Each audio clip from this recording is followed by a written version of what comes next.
বিসমিল্লাহির রহমানির রহিম। দেওবন্দি আকিদা 5 ভাগে বিভক্ত। ওরা সবাই দেওবন্দি। এক বাপের 5টা সন্তান 5 ধরনের চরিত্রে বিভক্ত। ওরা সবাই এক বাপের সন্তান।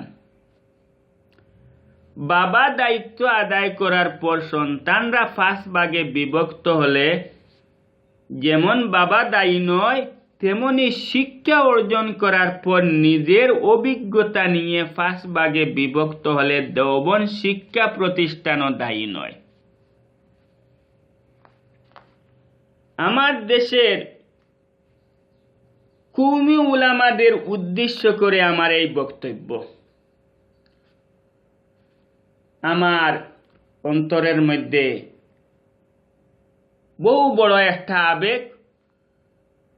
আমি এই আবেগটা কিভাবে প্রকাশ করব, কোথায় প্রকাশ করব, কার নিকট প্রকাশ করব, গ্রহণযোগ্য হবে কি না, এই চিন্তায় আমি অনেক দুর্বলতার মধ্যে আছি। অবশেষে অনলাইনের মাধ্যমে আমি এই বক্তব্যটা প্রকাশ করতেছি। যদি আমার বক্তব্যটা কওমি উলামাদের নিকট গ্রহণযোগ্য হয়, তাহলে নিজের এই আবেগটা সাফল্য হবে। আল্লাহ পাক যেন আমার এই আবেগ, আমার এই বক্তব্য, আমার এই ভিডিও কবুল করে নেন। যেভাবে আল্লাহ পাক সন্তুষ্ট থাকেন, যেভাবে কওমি উলামাদের নিকট গ্রহণযোগ্য হয়, সেইভাবে যেন আমাকে আল্লাহ পাক কথা বলার তৌফিক দেন। আমার ভিডিওটা একটু লম্বা হতে পারে। প্রত্যেকজন কওমি উলামাদের নিকট আমার এই অনুরোধ, আপনারা একটু সময় ব্যয় করে ধৈর্যের সাথে আমার কথাগুলা শোনার এবং চিন্তা করার চেষ্টা করবেন।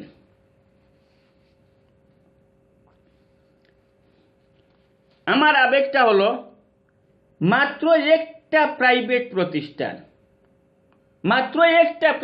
প্রতিষ্ঠান, সে মাথা থেকে পাও পর্যন্ত সে স্বয়ং সম্পূর্ণ হতে পারে। তার এই প্রাইভেট প্রতিষ্ঠান শেষ রং রূপ দিয়ে সে জাতির কাছে পরিচয় দিতে পারে, অথচ হাজার হাজার কওমি শিক্ষা প্রতিষ্ঠান থাকার পরে কেন মানুষের নিকট আজ পর্যন্ত পরিচয় হতে পারছে না? কেন পরিচিতি লাভ করতে পারছে না? আপনাদের ভিতরে ভিতরে যদি কোনো মনোমালিন্য বা কোনো জটিলতা থাকে, এগুলা আপনাদের ভিতরের ব্যাপার। এই সব প্রতিটি পরিবারে কম বেশ থাকে। এই ব্যাপারে কেউ বাহিরে প্রকাশ করে না। তাই আপনারা সবাই এক আকীদা দাবি করেন। অতএব ভিতরে ভিতরে কোনো মনোমালিন্য বা জটিলতা থাকলে আজ আছে কাল সমাধান হবে। আপনারা পরিচয় দেওয়ার বেলায় সবাই এক নাম ব্যবহার করা উচিত। নতুবা জাতির কাছে একটা প্রশ্ন জাগতে পারে, তারা সবাই দেওবন্দি কওমি দাবি করে, আবার তাদের মধ্যে বিভিন্ন দল কেন?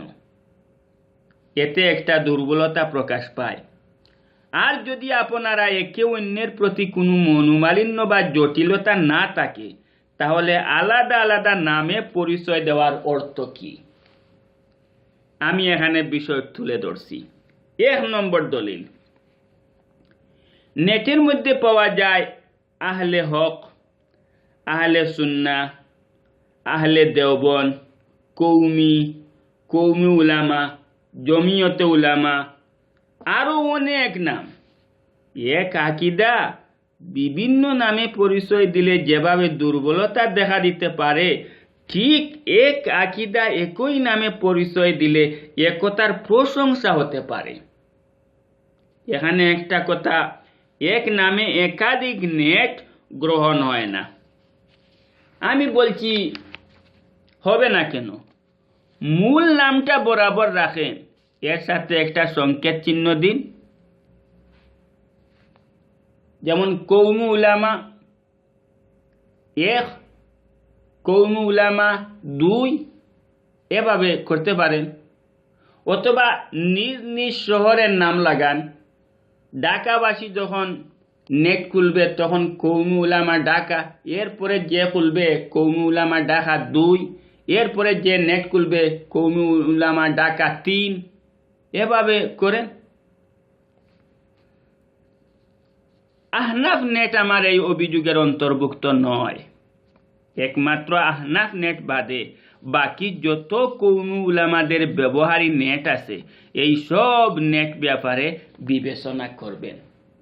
আর আহনাফ নেটের প্রতি আমার অভিযোগ, এই নেট একমাত্র দলিল ব্যবহারের জন্য, কিন্তু দলিলটা এমনভাবে ব্যবহার করবেন দুনো পক্ষের দলিলটা উত্থাপন করবেন।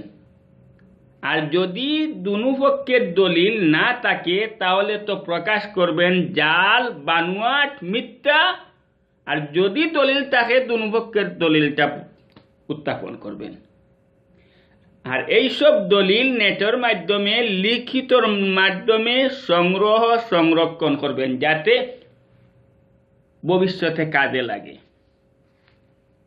2 নম্বর দলিল, যত জায়গায় লিখিতভাবে পরিচয় দেওয়া হয়, যেমন সাইনবোর্ড, ব্যানার, মাহফিল, বই পুস্তক ইত্যাদি, এই সব জায়গায় কওমি উলামা লিখে পরিচয় দেওয়া হোক।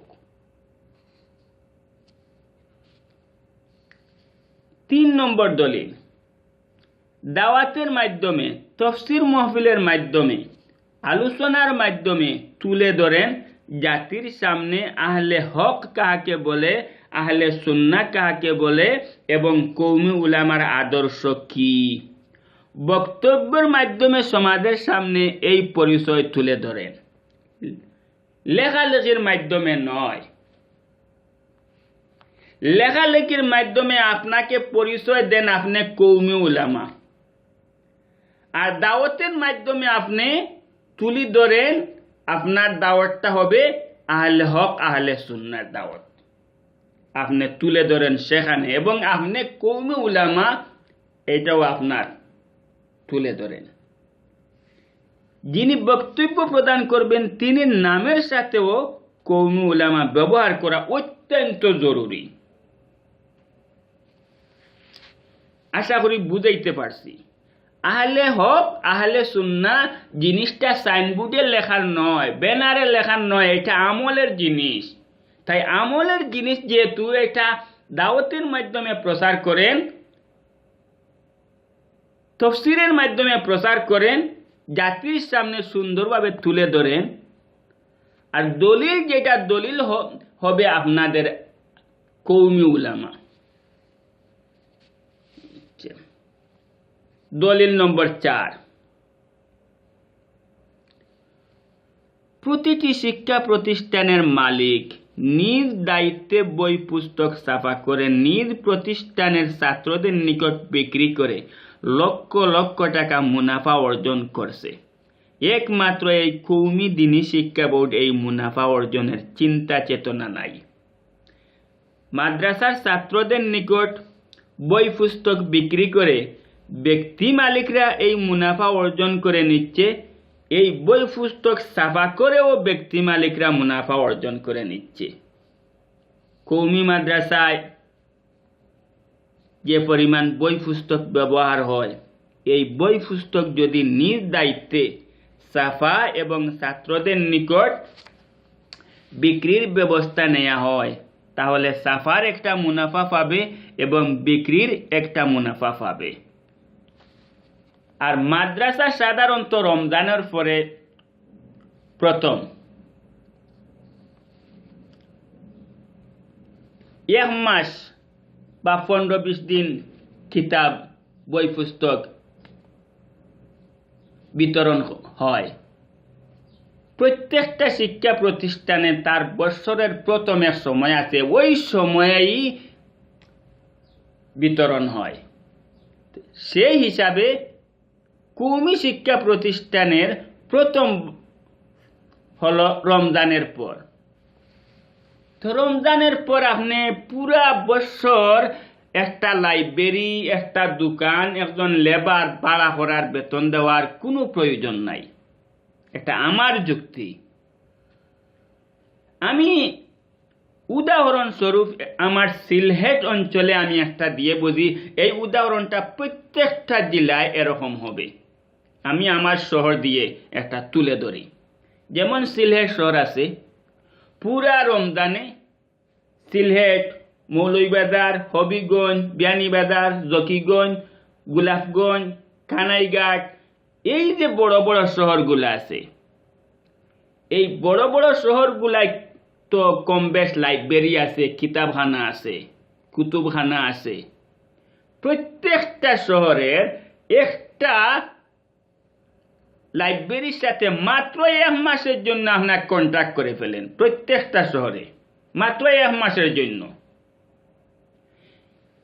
এই 1 মাস আমার কিতাব লেনদেন হবে।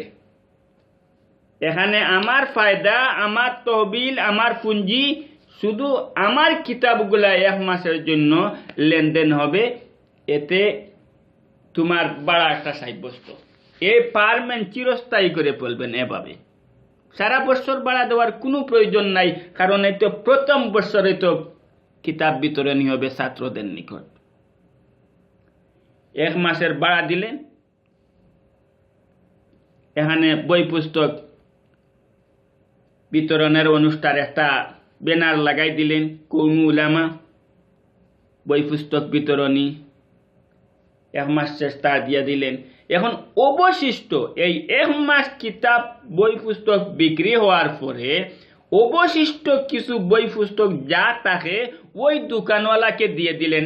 এই বইয়ের সাথে আর আমাদের কোনো সম্পর্ক নাই, লাভ লুস্কান আমাদের নাই। আমাদের আসল দামটা ওই দোকানদারের সাথে আদায়, একটা এই পাইকারি দাম সাব্যস্ত করে তারে দিয়া দিলেন। হঠাৎ কারো কিতাবের প্রয়োজন হয়ে গেছে, অথবা কিতাব হারিয়ে গেছে, নষ্ট হয়ে গেছে, ছিঁড়ে গেছে, পুড়ে গেছে, তার কিতাবের দরকার, সে ওখান থেকে নিবে। এই বইটার ফায়দা আমাদের সাথে নাই।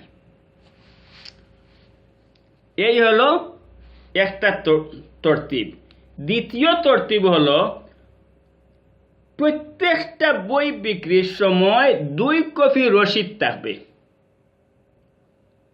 প্রত্যেকটা বই বিক্রির সময় 2 কপি ফটো থাকবে।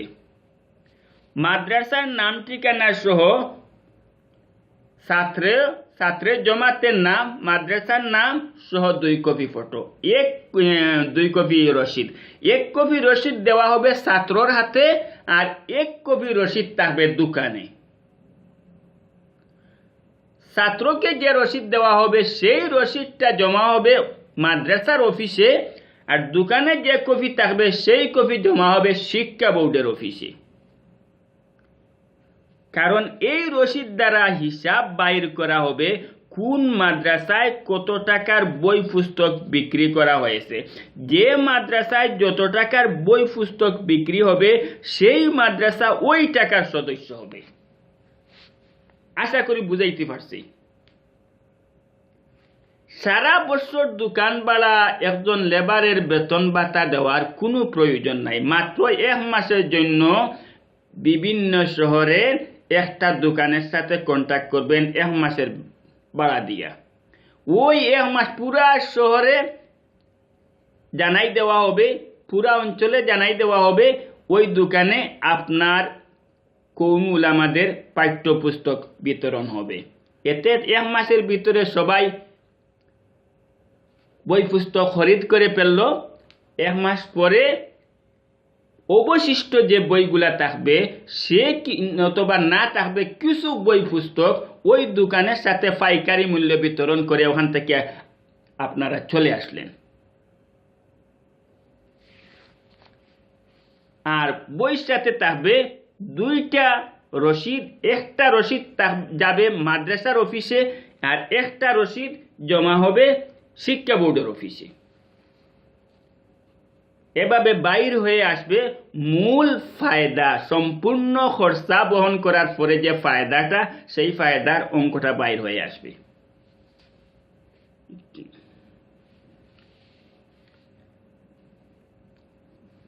এখানে একটা কথা, এই নিয়ম যে এই মাদ্রাসা পাঠ্যপুস্তকের নিয়মটা আমি এখানে উত্থাপন করছি। এখানে অন্যান্য মশলা মাসাইল আছে, বা ধর্মীয় আরো অনেক বই পুস্তক ছাপা হবে ইনশাল্লাহ। এইসব বই কিন্তু এই শর্তের অন্তর্ভুক্ত নয়। এই শর্তের অন্তর্ভুক্ত একমাত্র মাদ্রাসায় যে পাঠ্যপুস্তক, সেই পাঠ্যপুস্তকের ব্যাপারে।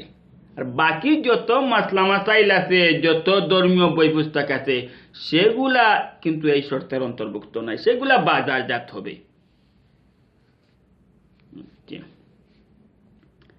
আচ্ছা, দলিল নম্বর 5, কওমি উলামা দ্বীনি শিক্ষা বোর্ডের অধীনে যেসব লেখক মাসলা মাসাইল ও ধর্মীয় বই পুস্তক ছাপার অনুমতি চাইবে, তখন এইসব বই পুস্তক বোর্ডের সদস্যগণের মাধ্যমে কোরআন হাদিস দ্বারা দলিল প্রমাণিত কিনা, বিষয়টা বুঝবেন। দলিল প্রকাশ করতে হবে, কোন কিতাবের কোন পৃষ্ঠায় কত নম্বর দলিল, অতি গুরুত্বের সাথে প্রথম থেকে শেষ পর্যন্ত তদন্ত করা হবে। এই তদন্ত করার একটা মুনাফা লেখকের নিকট থেকে পাবে। এরপর শিক্ষা বোর্ডের অধীনে ছাপার অনুমতি দেয়া হবে, এতে ছাপার একটা মুনাফা পাবে।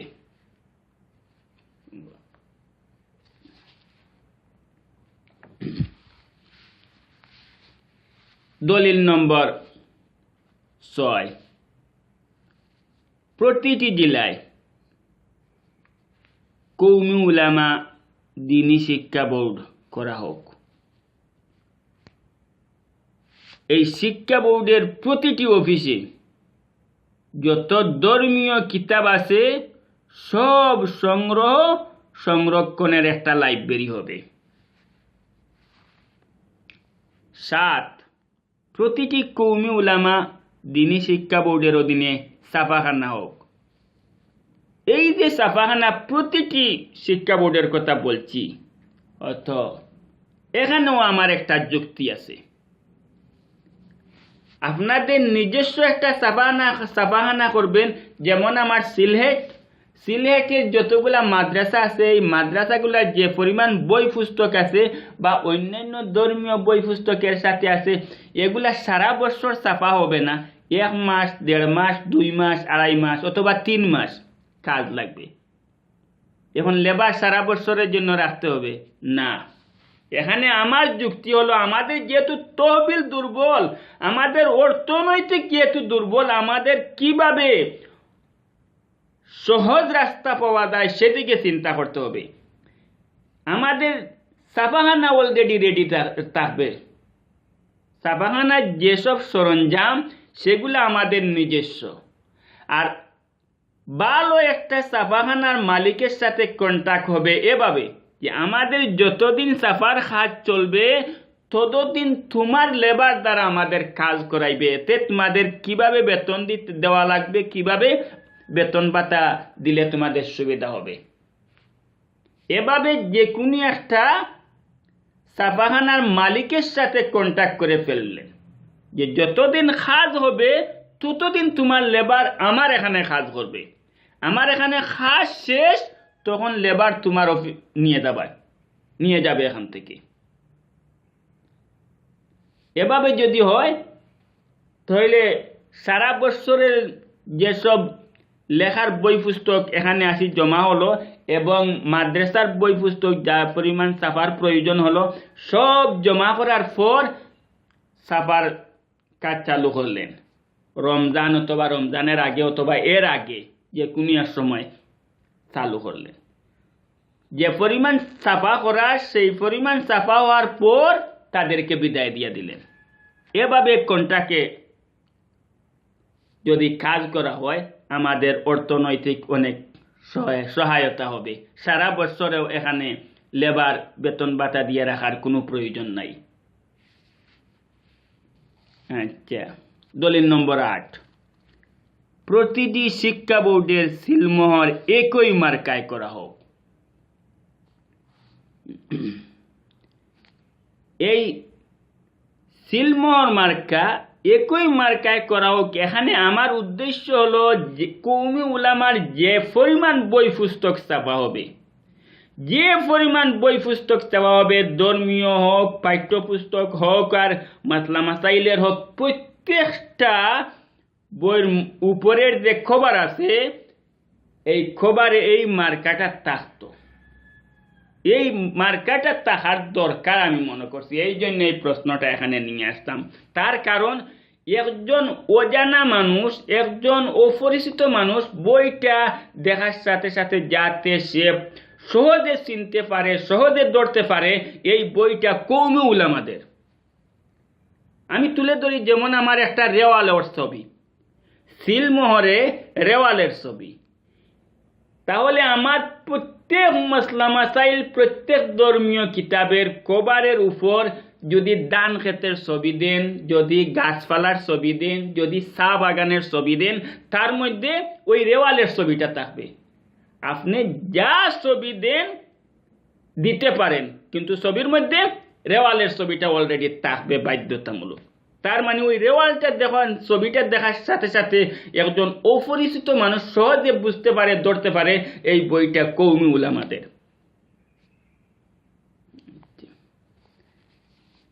দলিল নম্বর 9, প্রতিটি শিক্ষা বোর্ডে কমপক্ষে 10 জন সদস্য করা হোক। দলিল নম্বর 10, এই 10 জনের মধ্য থেকে কমপক্ষে 2 জনকে বোর্ডের অফিসের দায়িত্বপদ দেওয়া হোক। আলোচনার মাধ্যমে 2 বছর অথবা 3 বছর মেয়াদ করা হোক। অফিসের দায়িত্বে যে সদস্য, তাহারা মসজিদ অথবা মাদ্রাসার দায়িত্বে হোক, তাদের নিজ দায়িত্বে থাকবে। আর যখন বোর্ডের কোনো বই পুস্তক তদন্ত করা বা অন্য কোনো দায়িত্ব আসবে, তখন তাদের মসজিদ মাদ্রাসা থেকে ছুটি দিতে হবে। এবং যে দিনগুলা অফিসের কাজে ব্যয় হবে, এই দিনগুলার ভাতা তার মসজিদ মাদ্রাসায় যে বেতন, এই বেতনের হিসাব অনুপাতে শিক্ষা বোর্ড বহন করিবে। এখানে একটা কথা পরিষ্কার করা দরকার, এই বেতন ভাতার নিয়মটা চিরস্থায়ী নয়। শিক্ষা বোর্ডের অর্থনৈতিক তহবিল যখন হয়ে যাবে, তখন শিক্ষা বোর্ডের পক্ষ থেকে চিরস্থায়ীভাবে এই সদস্যগণের বেতন ভাতা দেয়া এবং স্থায়ীভাবে বোর্ডের দায়িত্বে কাজ করার ব্যবস্থা নেবে।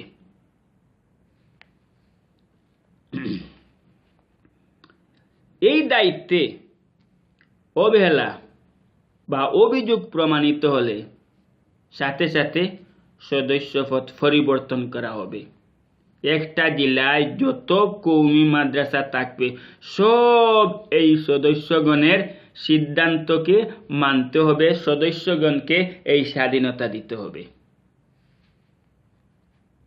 দলিল নম্বর 11,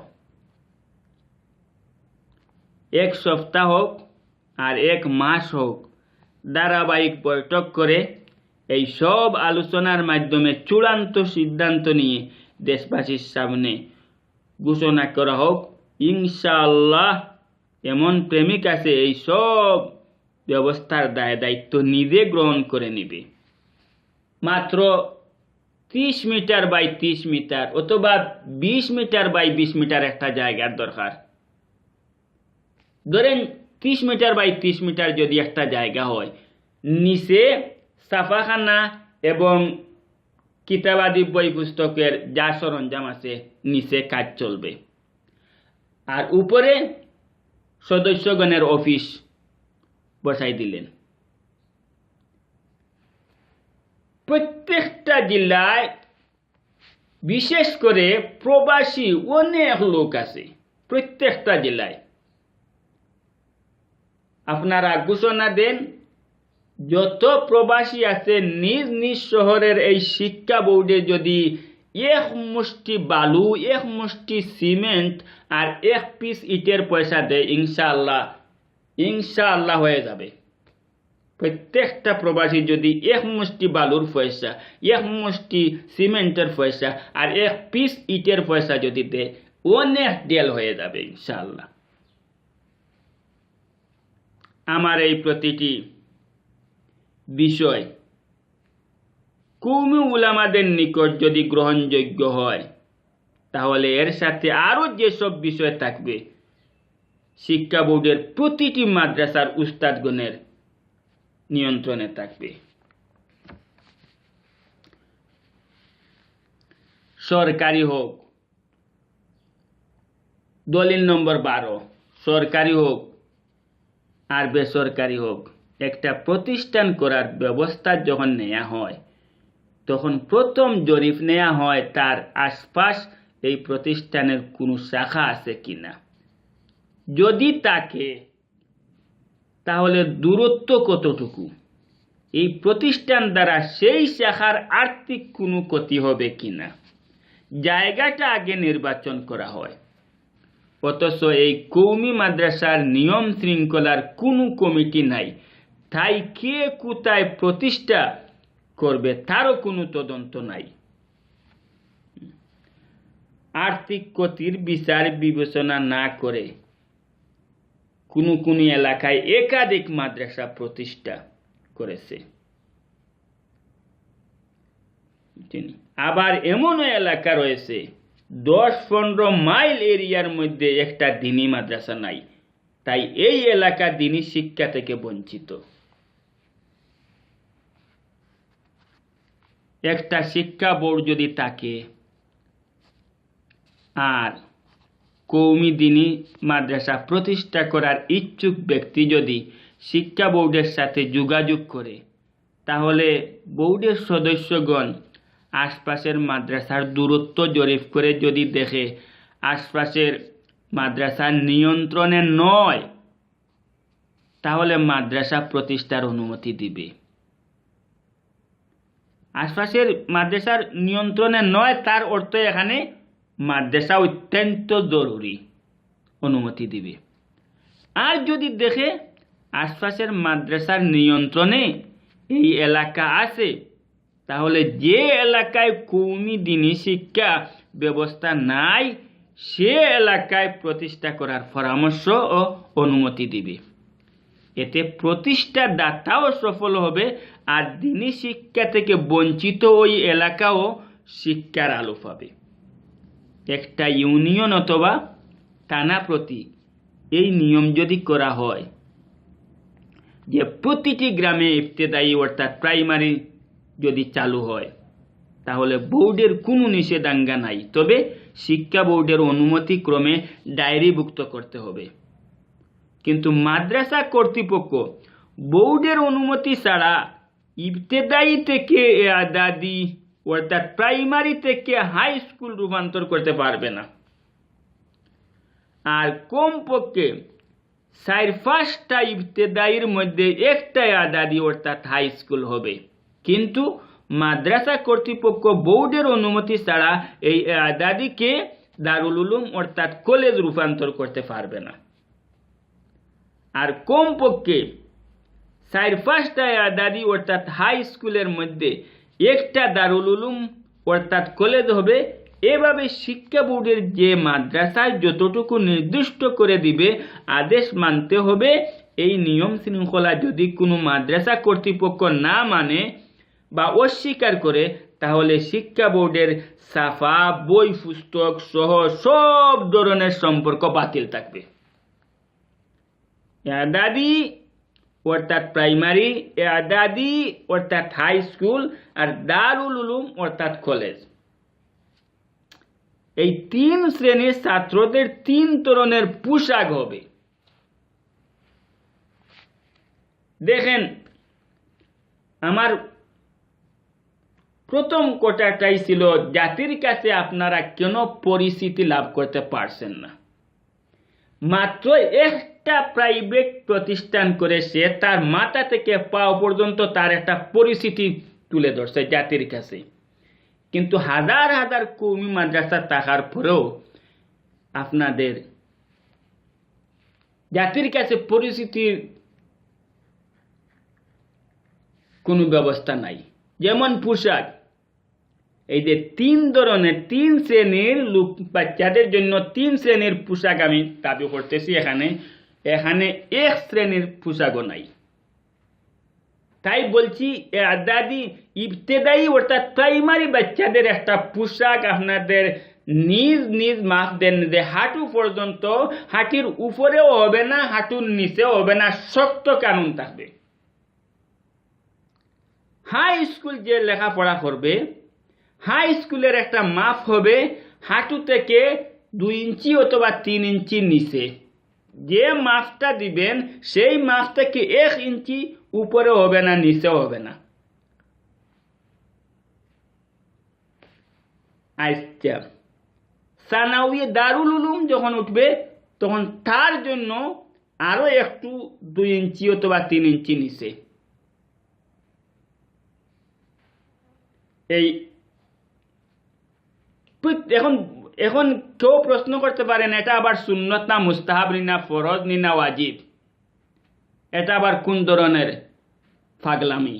না, যতটা শিক্ষা প্রতিষ্ঠান আছে, যতটা হাই স্কুল আছে, প্রাইমারি আছে, প্রাইভেট মাদ্রাসা আছে, কেজি স্কুল আছে, দেখেন তার একটা পোশাক আছে, তার একটা সৌন্দর্য আছে, তার একটা পরিস্থিতি আছে।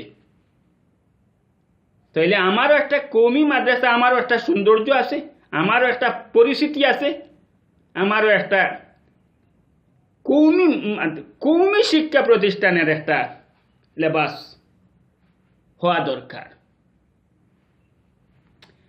এই গেল প্রাইমারিদের হাঁটু পর্যন্ত, হাই স্কুলের হাঁটু থেকে 2 ইঞ্চি বা 3 ইঞ্চি নিচে, আর কলেজ যারা দারুল উলুম তাদের আরো 2 ইঞ্চি নিচে।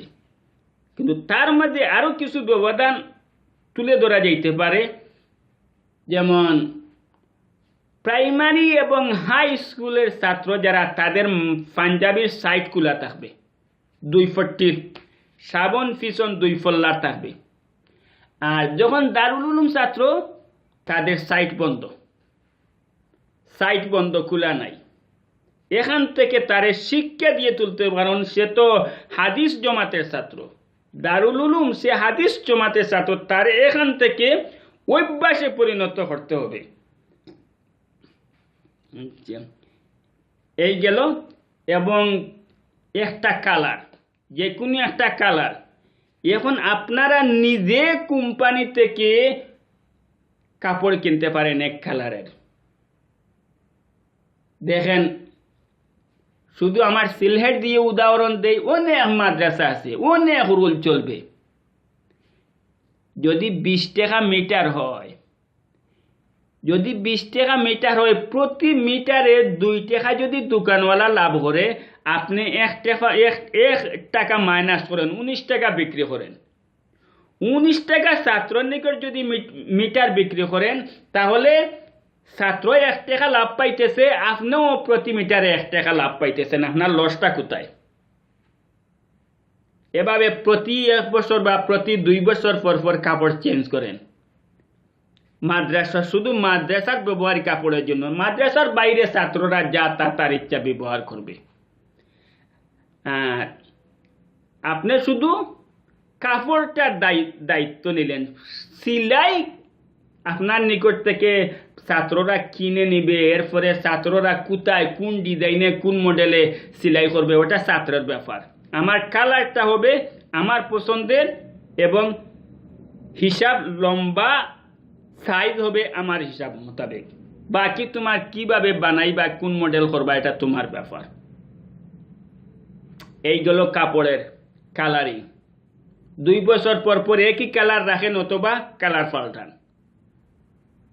এখানে আপনার, আমি কি বলছি, দোকানওয়ালা যদি প্রতি মিটারে 2 টাকা লাভ করে, আপনি 1 টাকা মাইনাস করে 1 টাকা লাভ করেন, এতে ছাত্ররও 1 টাকা লাভ হবে, আপনারও 1 টাকা লাভ হবে। এখন আসলো টুপি। আপনি টুপির একটা সাইজ করেন। এই টুপি কওমি উলামাদের একটা টুপি কেউ দেখলে চিনতে পারে একটা কোম্পানির সাথে অথবা একজন টেইলারের সাথে আলাপ আলোচনার মাধ্যমে মাথার যে সাইজ আছে সেই সাইজটার বরাবর যাতে টুপিটা হয়। বর্তমানে মার্কেটে অনেক সাইজের টুপি আছে, কিন্তু প্রত্যেকটা সাইজ এই কওমি উলামাদের মাথায়। আর বাকি যত প্রাইভেট কলেজ পড়ালেখার প্রতিষ্ঠান আছে তাদের কিন্তু একটা সাইজ আছে। দেখেন, এই কওমি মাদ্রাসা বা পরে বাকি যত শিক্ষা প্রতিষ্ঠান আছে তাদের ব্যক্তিগতভাবে, তাদের নির্দিষ্টভাবে একটা সাইজ আছে। আমি প্রকাশ করছি না, কোনো একমাত্র সাইজ নাই কওমি উলামাদের মাথায়। কেউ পছন্দ করে উহুদের পাহাড়ের মতো উঁচা একটা টুপি আছে, ওই টুপিটা সে পছন্দ করে। কেউ আবার আছে মাথার সাইজ বরাবর টুপি আছে, ওইটা পছন্দ করে। কেউ আবার আছে ওই যে জালি কোনো মতে মাথার উপরে বসানো যায় ওই ধরনের টুপি। কিন্তু অন্যান্য যে শিক্ষা প্রতিষ্ঠান আছে আমি ফলো করে দেখছি, তাদের সবার মাথার সাইজে যে টুপিটা আছে একই সমান টুপি, একই জাতের, একই ডিজাইনের।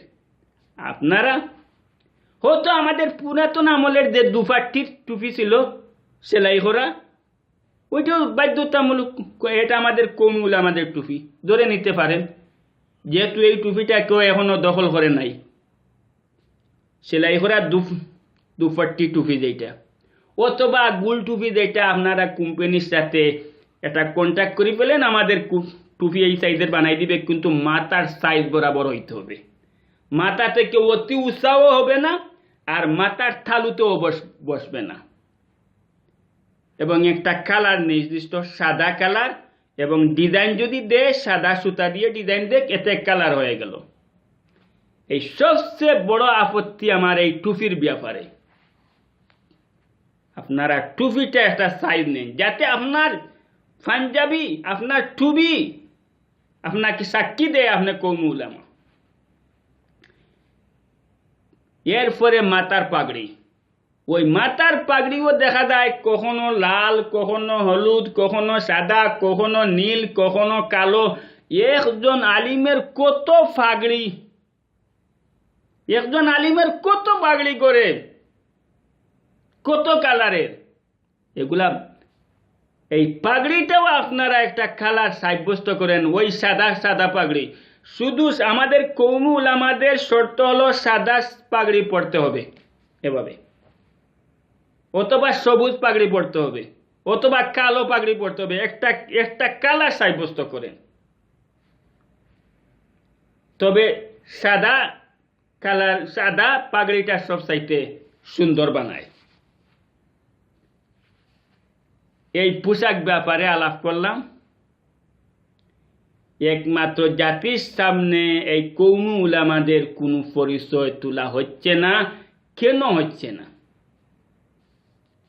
প্রতি 2 বছর অন্তর একটা পোশাকের কাপড় মাদ্রাসার দায়িত্বে কিনা হবে, সেখান থেকে ছাত্ররা কিনবে। আর কাপড়ের সাইজ হবে নিজ হাঁটু পর্যন্ত এক সাইজ, হাঁটু থেকে 2 ইঞ্চি নিচে আরেক সাইজ, তার থেকে আরো 2 ইঞ্চি নিচে আরেক সাইজ। এই 3 সাইজের একই কালারের হবে। যেমন আমার সিলেট অঞ্চলের একই কালার হবে, ঢাকা অঞ্চলের একই কালার হবে, কুমিল্লা অক্ষরের একই কালার হবে। এরকম এক একটা জেলায় এক একটা কালার নিয়ে আসতে পারে, যেহেতু, অথবা সারা বাংলাদেশে একই কালার নিয়ে আসতে পারে। এটা আপনাদের বিবেচনার ব্যাপার। প্রত্যেকটা জেলায় এক এক কালার ব্যবহার করবে, না সারা বাংলাদেশে এক কালার ব্যবহার করবে, এটা আপনাদের বিবেচনার ব্যাপার। আর মাথার টুপিটা মাথার সাইজ বরাবর হওয়া চাই এবং একই কালার হওয়া চাই। দলিল নম্বর 13, পড়ালেখা শেষ হলেই সবার মেধা যোগ্যতা এক সমান হয় না। তাই প্রতিটি প্রতিষ্ঠানে চাকুরি নিয়োগ ব্যাপারে মেধা যোগ্যতা নির্বাচন করা হয়। অথচ বুখারী শরীফ পড়া শেষ হলেই মেধা যোগ্যতা নির্বাচন ছাড়াই শেখুল হাদিসের দায়িত্ব দেয়া হয়। এতে বিভিন্ন ফিতনা দেখা দেয়। সংক্ষেপে বললাম, আলিম হবে, ইলিমের মর্যাদা থাকবে না। আলিম হবে, ইলিম বিক্রি করবে। আলিম হবে, নিজের আমলে ইলিমের তাকওয়া থাকবে না। শিক্ষা বোর্ডের মাধ্যমে যদি মাদ্রাসার চাকরি পদ এভাবে পরীক্ষার মাধ্যমে নিয়োগ করা হয়, দায়িত্ববানের দায়িত্ব কত সুন্দর। চাকরির বয়সেরও একটা মেয়াদ থাকা দরকার, 10 বছর, 12 বছর। অনেকে এই ব্যাপারে প্রশ্ন তুলতে পারেন, এই মেয়াদ শেষে সে কি করবে, কিভাবে চলবে? এই দায়িত্বে যারা প্রথম থেকে শেষ পর্যন্ত প্রশংসার অধিকারী হবে তাদেরকে আবার শিক্ষা বোর্ডের অন্যান্য দায়িত্বে নিয়োগ করা হবে।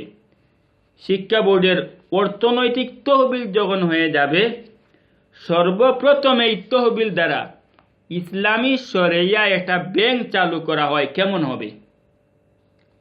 এরপর কওমি উলামা দ্বীনি শিক্ষা প্রচারের জন্য মাত্র 1.5 ঘন্টা 2 ঘন্টা একটা টিভি চ্যানেল চালু করা হবে। তাহলে কেমন হবে? এই মাত্র 24 ঘন্টার মধ্যে মাত্র 2 ঘন্টা সার্ভিসের জন্য, ব্যবহারের জন্য একটা টিভি চ্যানেল। এই টিভি চ্যানেলে সম্পূর্ণ মুক্ত থাকবে এই যে বর্তমানকের খবর প্রচার। কারণ খবর প্রচারের জন্য অসংখ্য টিভি চ্যানেল রয়েছে। আমাদের এই চ্যানেলে কোনো খবর প্রচার হবে না, সম্পূর্ণ প্রচার হবে বাচ্চাদের শিক্ষানীতি, বড়দের শিক্ষানীতি, কওমি উলামাদের আদর্শ নিয়ে বিভিন্ন দিক নির্দেশনা। আর তার মধ্যে থাকবে মাসলা মাসাইল, তার মধ্যে থাকবে হাদিস, তার মধ্যে থাকবে কুরআন, এগুলার তাফসীর। তবে এর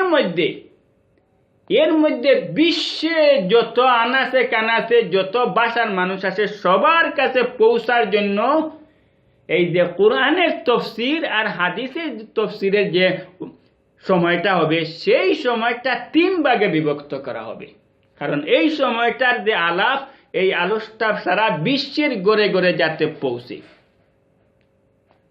যেমন কোরআন এবং হাদিস আরবি ভাষায়, প্রথমে আরবি ভাষা নিয়ে আসলেন, এই আরবি ভাষাকে বাংলায় তর্জমা করলেন, এরপরে ইংলিশে তর্জমা করলেন। এই 3 ভাষায় এই কোরআন হাদিসের অনুষ্ঠানটা চলবে। আর বাকি অনুষ্ঠান আমাদের দেশি ভাষায় চলবে। 1.5-2 ঘন্টা, 24 ঘন্টার মধ্যে মাত্র 1.5-2 ঘন্টা আমাদের এই কওমি উলামার শিক্ষা প্রতিষ্ঠানের বিভিন্ন অনুষ্ঠান নিয়ে থাকবে। এভাবে একের পর এক চাকরির দ্বার খুলবে ইনশাআল্লাহ, একের পর এক চাকরির দ্বার খুলবে ইনশাআল্লাহ। আর দায়িত্বে প্রশংসার অধিকারী হিসাবে যারা প্রমাণিত হবে তাদেরকে একের পর এক দায়িত্ব দেয়া হবে।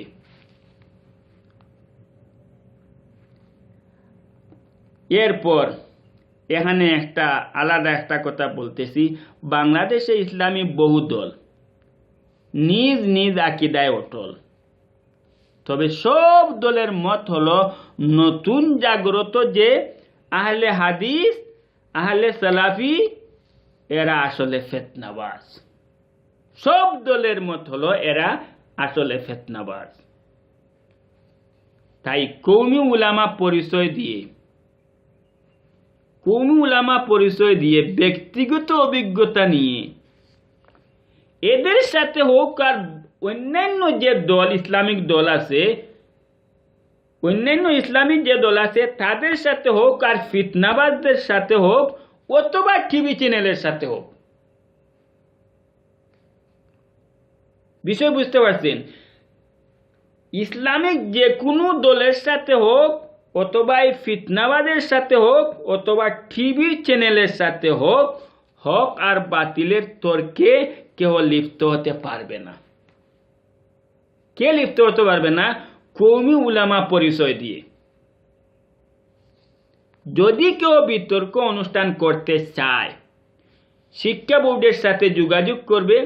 শিক্ষা বোর্ড যার মধ্যে বিতর্ক অভিজ্ঞতা আছে তার মাধ্যমে অংশগ্রহণের ব্যবস্থা নেবে অথবা বাতিল করবে। কারণ এই সাক্ষাৎকারের অংশগ্রহণ করাও একটা ফিতনা। কারণ নিজ নিজ আকীদার মধ্যে অটল, তাকে যত প্রমাণ দিতে চান, যত দলিল দিতে চান, শেষ পর্যন্ত সে তার আকীদা নিয়েই থাকবে। তাহলে তার সাথে বৈঠক করে কি লাভ? বিতর্ক অনুষ্ঠান করে কি লাভ? বিতর্ক অনুষ্ঠান মানেই ফিতনা।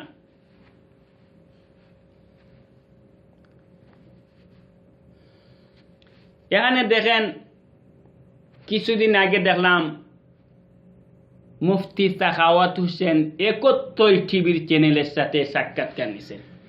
71 টিভি চ্যানেলের এক অনুষ্ঠানে মুফতি সাখাওয়াত হোসেনের সাথে সাক্ষাৎ নিছে, 60টা প্রশ্ন দিছে, কিন্তু দেখলাম উনাকে একটা প্রশ্নের জবাব দেওয়ার সুযোগও দেয় নাই।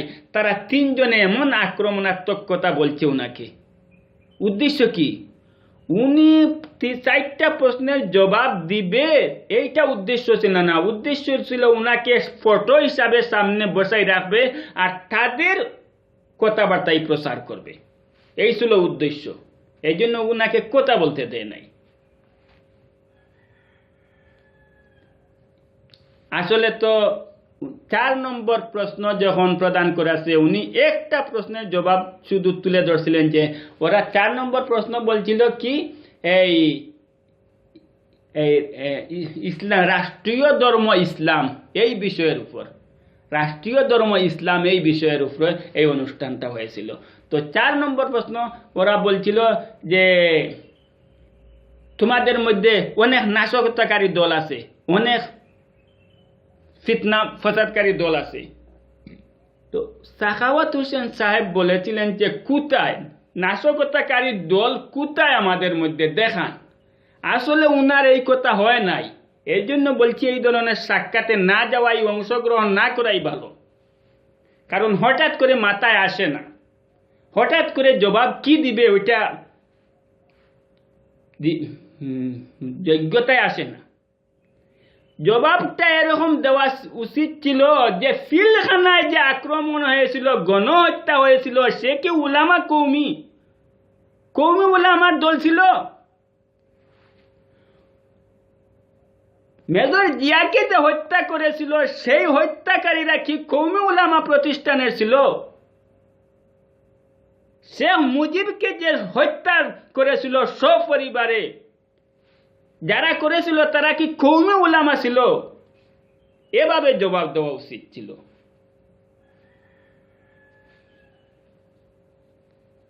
এরপরে দেখেন আরেকটা কোন একটা টিভির চ্যানেলে দেখছি 3 জন আলিম, মাথায় পাগড়ি পরা 3 জন আলিম বসছেন। একজন মানুষ ফোন করছে রাসূল সাল্লাল্লাহু আলাইহি ওয়াসাল্লাম মাটির তৈরি, এই নূরের তৈরি, এই প্রসঙ্গটা সাক্ষাৎকার। তো একজন মানুষে ফোন করছে, বলতেছে কুল ইন্নামা আনা বাশার। হুজুর, এখানে তো বলা হচ্ছে তোমাদের মতো মানুষ, বিষয়টা বুঝেন। প্রশ্নকারী বলছে কুল ইন্নামা আনা বাশার, আমি তোমাদের মতো মানুষ।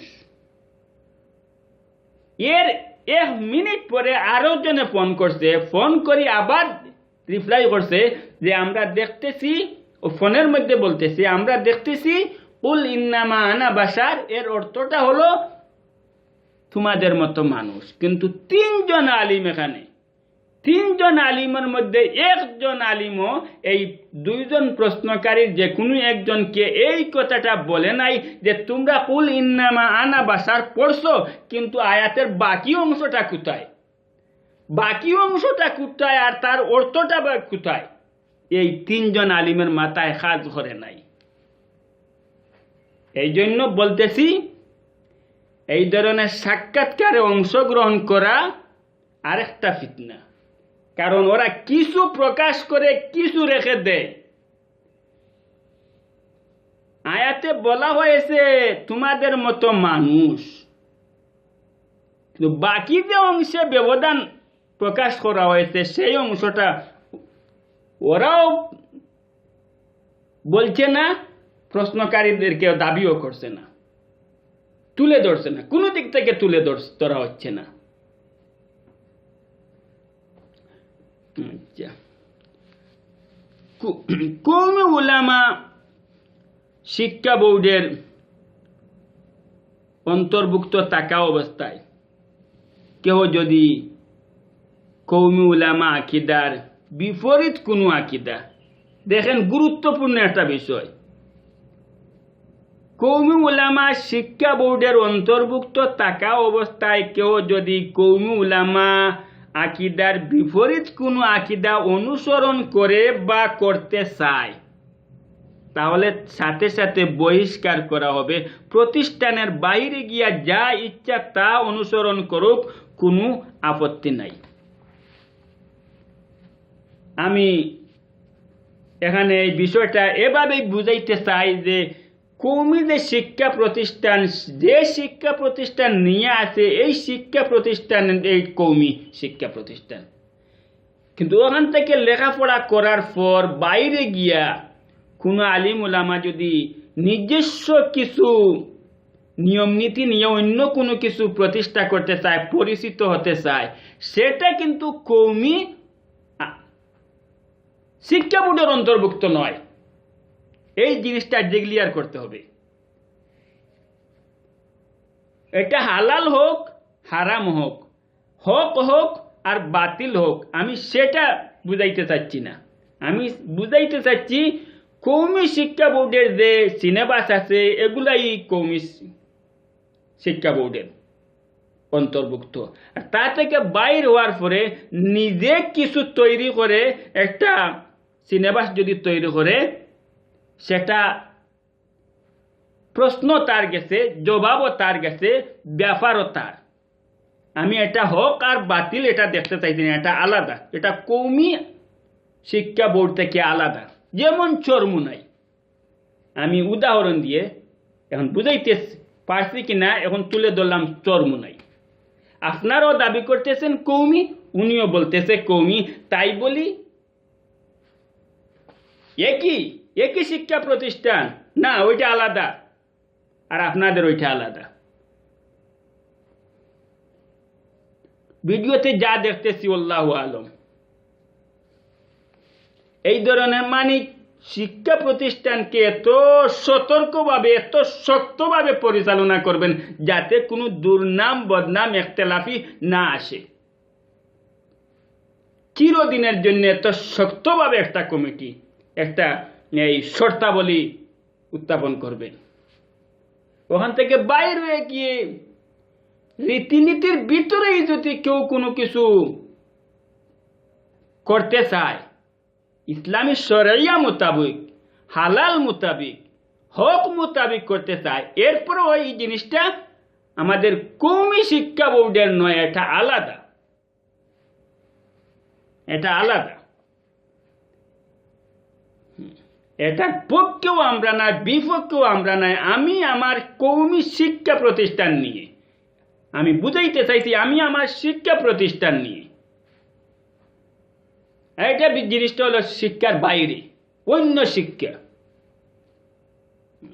এক কথায় সব দায়িত্ব থাকবে বোর্ডের সদস্যগণের অধীনে।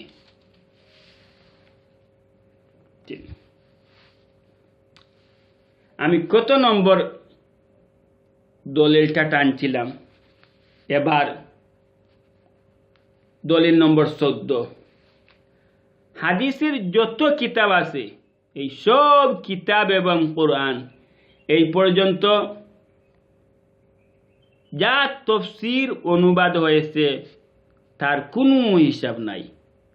তাই কওমি মাদ্রাসায় পড়ালেখা করে এই সব তফসির বা অনুবাদ করে গ্রন্থ আকারে প্রকাশ করার অনুমতি থাকছে না। একমাত্র মেহনত ও হেফাজত করাই দায়িত্ব। কেন? কোনো একটা হাদিস অথবা কোরআনের আয়াতের যদি অপব্যাখ্যা হয় তাহলে কওমি শিক্ষা বোর্ড দায়ী। এই অপব্যাখ্যার সুযোগ থেকে কওমি শিক্ষা বোর্ডকে মুক্ত রাখার জন্য কওমি শিক্ষা বোর্ডের এই প্রতিশ্রুতি। বর্তমানে যে হাদিস জালিয়াতির প্রতিযোগিতা চলছে, 15 বছর 16 বছর পড়ালেখা করার পর যারা গবেষক হয়, তারা যাদের লেখা কিতাবগুলা পড়ালেখা করে যোগ্যতা অর্জন করে, তাদের এই কিতাবগুলা নিয়েই প্রথমে গবেষণায় বসে পড়ে, আর নিজের যোগ্যতার পরিচয় তুলে ধরতে গিয়া প্রথমেই পূর্ব দিকের দলিল বিকৃত করে পশ্চিম দিকে প্রমাণ করতে চায়। এভাবে 73 ধরনের গবেষণা আর তফসির যখন হবে, তখন আসল হাদিস এবং কিতাব সংরক্ষণ করাই বড় দায়িত্ব।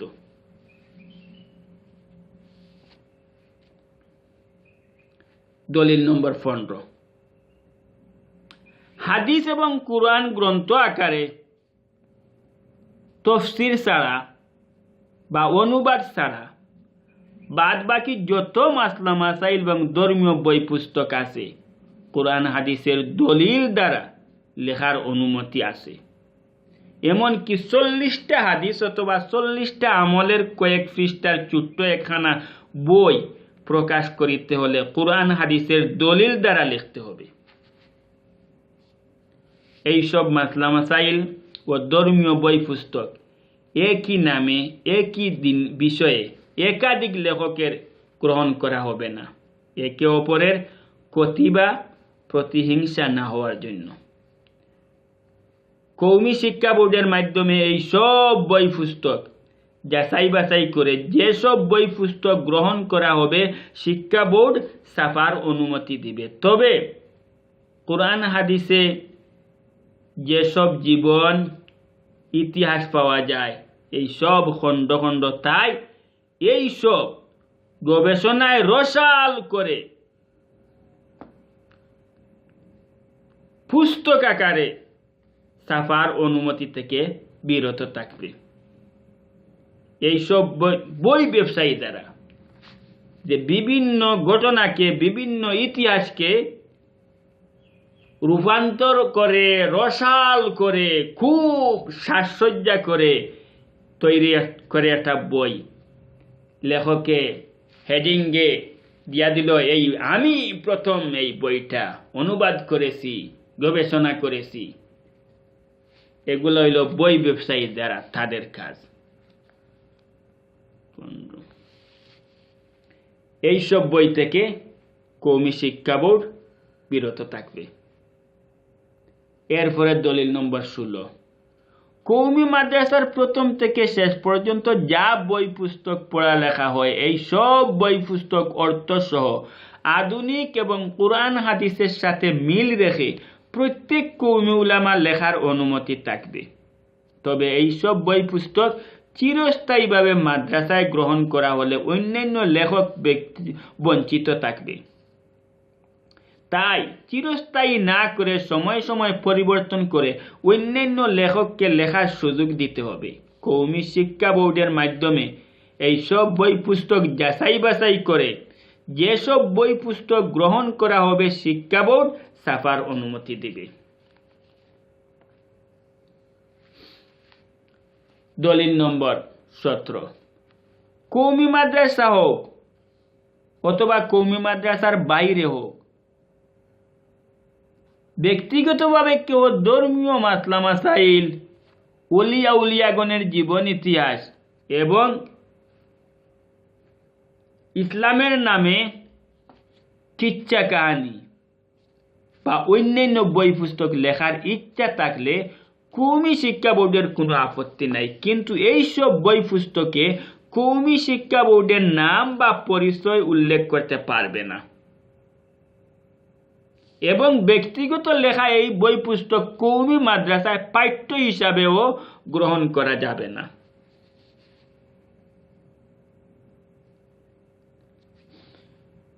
দলিল নম্বর 18। কওমি উলামার আসল উদ্দেশ্য হলো সত্যকে সংরক্ষণ করা, তাই মাসলা মাসাইল ও ধর্মীয় বই পুস্তক এবং মাদ্রাসার পাঠ্যপুস্তক ছাড়া জীবন ইতিহাস, কেরামত, কিচ্ছা কাহানি এই সব কওমি ছাপাখানার ছাপারও অনুমতি থাকবে না। কারণ আমাদের ব্যক্তি মালিকানায় জরুরি যেসব বই যেসব বই থেকে মানুষ কল্যাণ পাবে, উপকার পাবে, লাভবান হবে, সেই সব বই আমরা ছাপার অন্তর্ভুক্ত রাখব। বিভিন্ন জায়েজ জামেলার বই পুস্তক আমাদের ছাপাখানায় ছাপা হবে না। আমরা একমাত্র আমাদের শিক্ষা প্রতিষ্ঠানের যে সব বই পুস্তক সেগুলাই আমরা সংগ্রহ করব, সংরক্ষণ করব এবং ছাপার ব্যবস্থায় রাখব।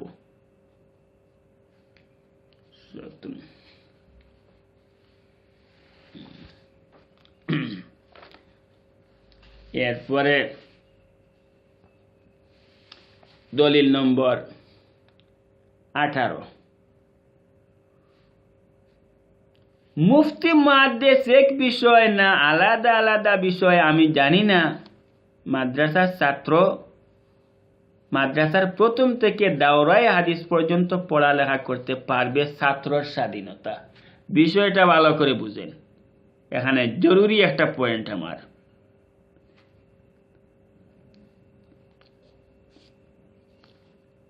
মাদ্রাসার ছাত্র মাদ্রাসার প্রথম থেকে দাওরায়ে হাদিস পর্যন্ত পড়ালেখা করতে পারবে ছাত্রর স্বাধীনতা। ছাত্রের উদ্দেশ্যে আরেকটা পরামর্শ, এই অভিজ্ঞতার মধ্য দিয়ে যে কোনো একটা কাজ শিক্ষা করা। শুধু মসজিদ মাদ্রাসার সীমাবদ্ধ থাকবে কেন? এই গেল আমার 18 নম্বর। 19 নম্বর দলিল, মুফতি মুহাদ্দিস বিভাগে পড়ালেখা করতে ইচ্ছুক ছাত্র এই বিভাগে কোনো স্বাধীনতা থাকবে না। আমি আগের দলিলে কি বলছি? আমি আগের দলিলে বলছি মাদ্রাসার ছাত্র মাদ্রাসার প্রথম থেকে দাওরায়ে হাদিস পর্যন্ত পড়ালেখা করতে পারবে ছাত্রর স্বাধীনতা। কিন্তু 19 নম্বর দলিলে বলতেছি মুফতি মুহাদ্দিস বিভাগে পড়ালেখা করতে ইচ্ছুক ছাত্র এই বিভাগে কোনো স্বাধীনতা থাকবে না। মানে দাওরায়ে হাদিসের পরে দাওরায়ে হাদিস পর্যন্ত পড়তে পারবে ছাত্রর স্বাধীনতা, কিন্তু এর পরে মুফতি মুহাদ্দিস এই বিভাগে কিন্তু ছাত্রর স্বাধীনতা নয়, সম্পূর্ণ শিক্ষা বোর্ডের নিয়ন্ত্রণে থাকবে। একটা বোর্ডের অধীনে যেসব মাদ্রাসা আছে এই সব মাদ্রাসায় দাওরায়ে হাদিস পর্যন্ত পড়ালেখা করার পর মুফতি মুহাদ্দিস বিভাগে পড়ালেখা করার ইচ্ছুক ছাত্রদের মধ্য থেকে বোর্ডের মাধ্যমে কোষ্ঠী পাথর দ্বারা যেভাবে আসল স্বর্ণ বাইর করা হয় তদ্রূপ পরীক্ষা নিরীক্ষা করে উপযুক্ত ব্যক্তি বাইর করে তাকেই সুযোগ দেয়া হবে। কোরআনের হেফাজত, হাদিসের হেফাজত, আকীদার হেফাজত প্রথমে দেখতে হবে নিজের মধ্যে হেফাজতের দায়িত্ব কতটুকু। আসেন এখানে আমি কয়েকটা বিষয় তুলে ধরি। হাদিসের প্রথম ক্লাস থেকে দাওরায়ে হাদিস পর্যন্ত ছাত্রদের মধ্যে প্রতি সপ্তাহ বা 15 দিন কোরআন হাদিসের ব্যাখ্যা, তাফসীর, যুক্তির বক্তব্য করার ব্যবস্থা থাকবে। এই আয়োজনে উস্তাদগণ নিয়মিতভাবে থাকতে হবে। এভাবে নিয়মিত প্রশিক্ষণের মাধ্যমে ছাত্রদের একটা অভিজ্ঞতার জরিপ চলবে। বিষয় বুঝতে পারছেন? প্রথম শর্ত হলো হাদিসের প্রথম জমাত থেকে ক্লাস থেকে দাওরায়ে হাদিস পর্যন্ত ছাত্রদের মধ্যে প্রতি সপ্তাহে 15 দিনে কোরআন হাদিসের ব্যাখ্যা, তফসির, যুক্তির বক্তব্য করার ব্যবস্থা থাকবে।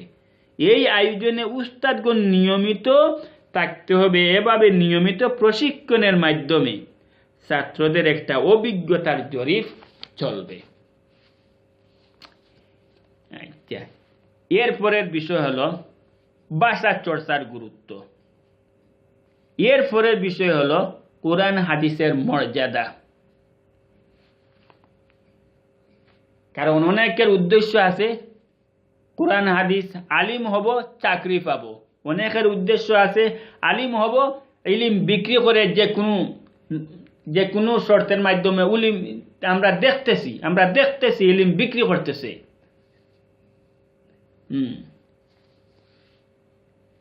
অনেকের উদ্দেশ্য আছে যে কোনো আকীদা প্রচার করতে গিয়ে, যে কোনো তরিকা প্রচার করতে গিয়ে হালাল কে হারাম, হারাম কে হালাল হাদিস দিতেছে, মাসআলা দিতেছে।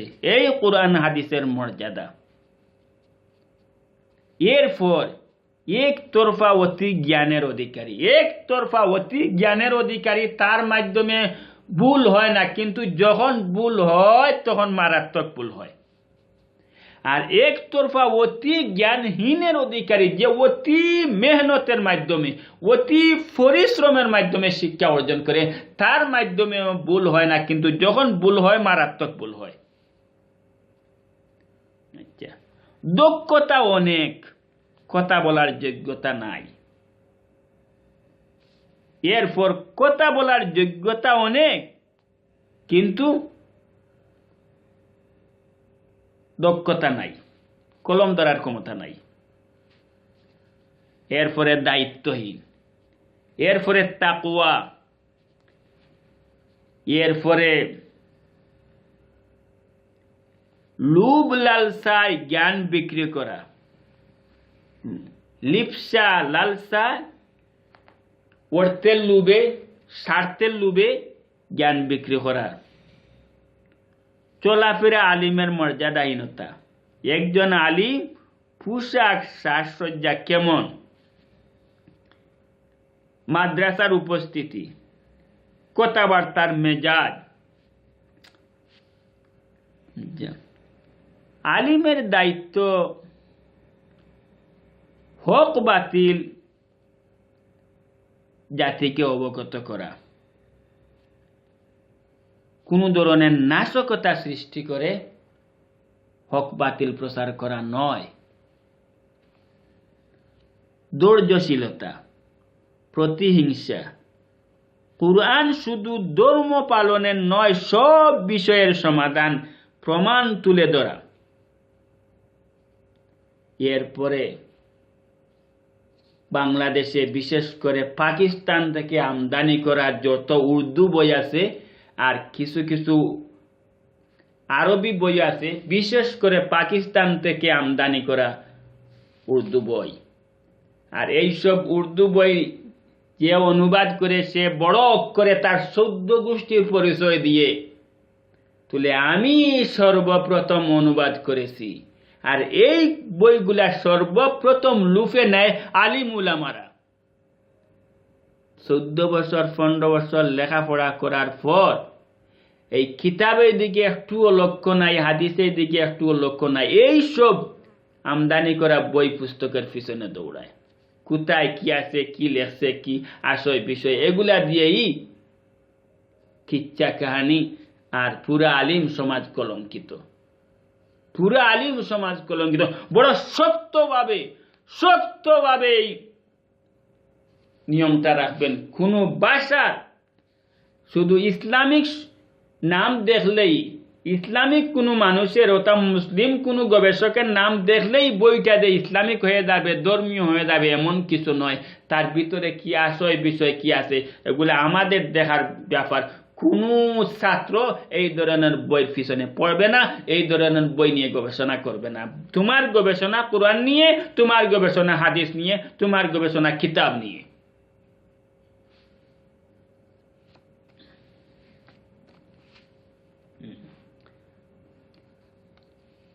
আরও যেসব শর্ত থাকবে, এই সব শর্ত সহ অত্যন্ত গোপনীয়ভাবে উস্তাদরা ছাত্রদের ছাত্র জীবনের জরিপ চালাবে এবং তার একটা জরিপ নম্বর হবে।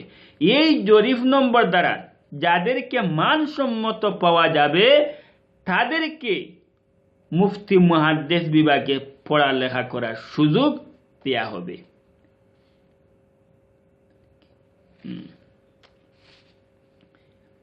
দয়া এখানে আমি আরেকটা বলছি, জরিপ নম্বর হবে, এই জরিপ নম্বর দ্বারা যাদেরকে মানসম্মত পাওয়া যাবে তাদেরকে বোর্ডের মাধ্যমে একত্রিত করে আবার এই সব বিষয়ের শক্ত পরীক্ষা গ্রহণ করা হবে। এই পরীক্ষায় যারা উত্তীর্ণ হবে, বিবেচিত হবে, তাদেরকে মুফতি মুহাদ্দিস বিভাগে পড়ালেখা করার সুযোগ দেয়া হবে। এতে একটা ক্লাসের পরিমাণ হয়, যেমন আমার সিলেট অঞ্চল, এই সিলেট অঞ্চলের যত মাদ্রাসা আছে প্রত্যেক মাদ্রাসায় যারা পরীক্ষার্থী তাদেরকে একত্রিত করে এই পরীক্ষা করে তা থেকে বাছাই করে যদি একটা ক্লাসের পরিমাণ হয় তাহলে একটা মাদ্রাসায় ব্যবস্থা নেওয়া হবে। দুইটা ক্লাসের পরিমাণ হয় তাহলে দুইটা মাদ্রাসায় ব্যবস্থা নেওয়া হবে। এভাবে চলবে শিক্ষা বোর্ডের মাধ্যমে নিয়ন্ত্রণ। এরপর প্রতিটি শিক্ষা বোর্ডের পরীক্ষায় যারা উত্তীর্ণ হবে তারা সবাইকে একত্রিত করে বাংলাদেশ শিক্ষা বোর্ডে আবার পরীক্ষার ব্যবস্থা করা হবে। নিজ শিক্ষা বোর্ডের অধীনে যারা উত্তীর্ণ হয়েছে তারা নিজ শিক্ষা বোর্ডের অধীনে মুফতি মুহাদ্দিস, আচ্ছা। আর বাংলাদেশ শিক্ষা বোর্ডের অধীনে যারা চূড়ান্তভাবে উত্তীর্ণ হয়েছে তারা বাংলাদেশ জাতীয়ভাবে মুফতি মুহাদ্দিস। এই দুই কোয়ালিটির জেলা ভিত্তিক মুহাদ্দিস আর বোর্ড ভিত্তিক মুহাদ্দিস, যারা পুরা বোর্ডে একত্রিত হয়ে উত্তীর্ণ হবে তারা বোর্ডের ভিত্তিক মুহাদ্দিস, আর যারা জেলা ভিত্তিক উত্তীর্ণ হয়েছে তারা জেলা ভিত্তিক মুহাদ্দিস। এত সহজে ছাড়া যাবে না। 100 আলিমের মধ্যে ফিতনা ফাসাদ সৃষ্টি করার জন্য একজন আলেম যথেষ্ট। তাই কোনো এক বোর্ডের নিজ জরিপ নম্বরের দুর্বলতার কারণে ভর্তির সুযোগ না পেলে অন্য বোর্ডে গিয়ে ভর্তির ব্যবস্থা নিতে চাইলে সনদপত্রে এই জরিপ নম্বর উল্লেখ থাকবে, যাতে এই সুযোগ দেয়া না হয়। আফসোসের সাথে বলতে হয়, বর্তমান তাফসীর মাহফিলের টেবিলে যখন পরিচয় দেয়া হয় মুফতি আজম, মুহাদ্দিসে মিল্লাত, আরো অনেক কিছু, অথচ বেশিরভাগ বক্তার বক্তব্যে না আছে কোরআনের তাফসীর, না আছে হাদিসের তাফসীর, কোনো একটা কেরামতের ইতিহাস অথবা কিচ্ছা কাহিনী নিয়ে ব্যস্ত। আর কথা বলার সময়, তিলাওয়াত করার সময় কখনো মাথায় জাপ দিয়ে ধরে, কখনো গলায় চাপিয়ে ধরে, কখনো দুনু কানে আবার হাত ঢুকাই দেয়। এগুলা কি যে অবস্থা! তার একটা কথাবার্তার তো একটা সৌন্দর্য আছে, নিজের যে অভিনয়ের একটা সৌন্দর্য আছে, একটা মাপ কাটিয়েছে। তোমার এই সৌন্দর্যটা কোথায়? মাথায় চাপ দিয়ে ধরে, গলায় চাপ দিয়ে ধরে, দুনু কানে চাপ দিয়ে ধরে। আবার একজন আলিম, এই চট্টগ্রাম কোন এক জায়গায় হবে এই সভাটা হয়েছে, তাফসীর মাহফিল হয়েছে, কিন্তু আলিম কিন্তু চট্টগ্রামের নয়, আমি পরিচয় দিচ্ছি না। ওখানে উনি এত চিৎকার দিয়ে কথা বলতে বলতে এক সময় তিনি নিজেই বলে ফেললেন, আপনাদের সাথে চিৎকার দিতে গিয়ে আমার গলায় ধরে ফেলছি। আচ্ছা বলেন তো, ওনাকে কেউ বলছে চিৎকার দেওয়ার জন্য? নিজে ইচ্ছা মতো চিৎকার দিছে, আবার নিজে ইচ্ছা মতো প্রতিবাদও করছে। এখন ওই উনাকে কি বলবেন আপনি? আপনারা কি বলবেন? নিজে চিৎকার দেয়, আবার নিজে চিৎকারের প্রতিবাদও করে। আমি আর একটা মুফতি, এই মুফতি ও মনে কোন জায়গায় আমি বলতে পারছি না, আমি ইউটিউবে দেখছি, উনি সর্বপ্রথম টেবিলে আসার পরে এই উদ্বোধনীর কথাবার্তায় মানে ভূমিকায়, প্রথম ভূমিকায় বললেন এমনভাবে একটা নারা দিবেন, এমনভাবে একটা নারা দিবেন যে নারা এমনভাবে দেওয়া হোক যাতে ওই এলাকা থেকে সব হিন্দু মুশরিক চলে যায়। এখন আমি সারা বাংলাদেশের আলিম উলামাদের কাছে এই প্রশ্ন করলাম, এই কথাটা বলা ঠিক হয়েছে? আর উনাকে যে উনি মুফতি, এই মুফতি সার্টিফিকেট দেওয়া ঠিক হয়েছে? আর উনাকে পরিচিত এই মুফতি হিসাবে পরিচিত দেওয়া ঠিক হয়েছে? এই 15 বছর 16 বছর লেখাপড়া করে যে দিনের দাওয়াতটা যাদের কাছে পৌঁছাইবে তাদের হক, যে দাওয়াতটা নিয়ে যাদের কাছে আপনার তোলা উচিত ছিল, দরকার ছিল, জরুরি ছিল, তুমি বলছো এমনভাবে তাকবীর দাও এরা যাতে ওখান থেকে চলে যায়।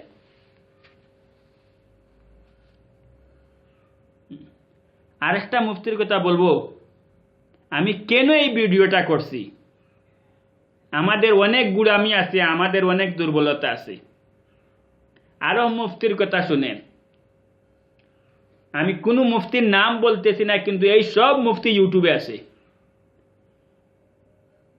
এক মুফতি বলছেন, আমি প্রথম বলছেন আমি এই সব তফসির মাহফিলে দাওয়াত রাখি না, আমি একজন আন্তর্জাতিক বক্তা। বিষয়টা বুঝেন, উনি নিজে বলতেছেন আমি একজন আন্তর্জাতিক বক্তা, আবার বলতেছেন এইসব তফসির মাহফিলে দাওয়াত রাখি না, শুধুমাত্র একজন মানুষের অনুরোধ রাখতে গিয়ে আমি অংশগ্রহণ করেছি। এই কথাটা বলার পর, ওই কথাটা বলার পর উনি চলে গেলেন আফগানিস্তানের একজন মহিলা সম্পাদকের পিছনে। আমি 10-15 মিনিট পর্যন্ত ইউটিউবের এই ভিডিওটা দেখলাম। এই 10-15 মিনিট শুধু দেখতেছি ওই আফগানিস্তানের মহিলার সম্পূর্ণ পিছনে কির ঘটনা, কি কি আবিজাবি যা আছে তাই। তো আমি ভাবলাম তে আন্তর্জাতিক বক্তা কখন চালু হবে? কোরআন হাদিস, হাদিসের তফসির, ব্যানারে লেখা তফসির মাহফিল, সেটা কখন চালু হবে? এই হলো আমাদের দুর্বলতা। কোথায় আন্তর্জাতিক বক্তা, কোথায় আফগানিস্তানের মহিলা সম্পাদকের ইতিহাস, আর কোথায় ব্যানারে লেখা তফসির মাহফিল?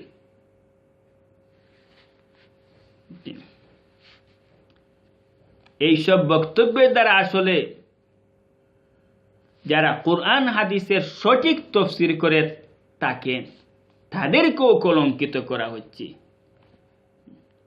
একটা কথাবার্তার অভিনয় এত সুন্দর নাই, হাত পা নাড়ানো এমন ভাবে হামসে তুমসে, মানে টেবিল ভাঙ্গি ফেলবে, মাইকে আগুন ধরাই ফেলবে।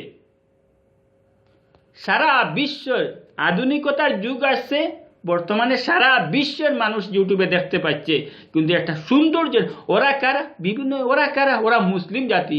মুসলিম জাতি, আরে বাবারে বাবা, এই তো টেবিল ভাঙি ফেলে, এই মাইকে আগুন ধরাই ফেলবে। তো মুসলিম জাতি কিসের বয়ান?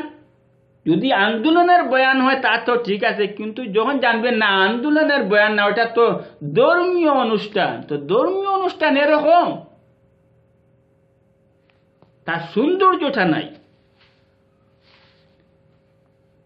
এই প্রশিক্ষণের মাধ্যমে আগামী দিনের সন্তানদেরকে সব বিষয়ের অভিজ্ঞতা শিক্ষা দিতে হবে। কথা প্রসঙ্গে যদি কোনো কেরামত বা কিচ্ছা কাহিনী তুলে ধরতে হয় তা হলো বিচ্ছিন্ন কথা, এইসব পরিবর্তন করতে হবে, এইসব পরিবর্তন করতে হবে। অন্যান্য ধর্ম নিয়ে আমার ব্যক্তিগত একটা প্রশ্ন। আপনারা তফসির মাহফিল করেন, ওয়াজ মাহফিল করেন, কোনোদিন অন্যান্য ধর্মকে দাওয়াত দিছেন? তফসির মাহফিলটার মেইন উদ্দেশ্য হলো সত্যকে প্রকাশ করা, যে অসৎ পথে আছে তাকে সত্যের বাণী তার নিকট পৌঁছাই দেওয়া।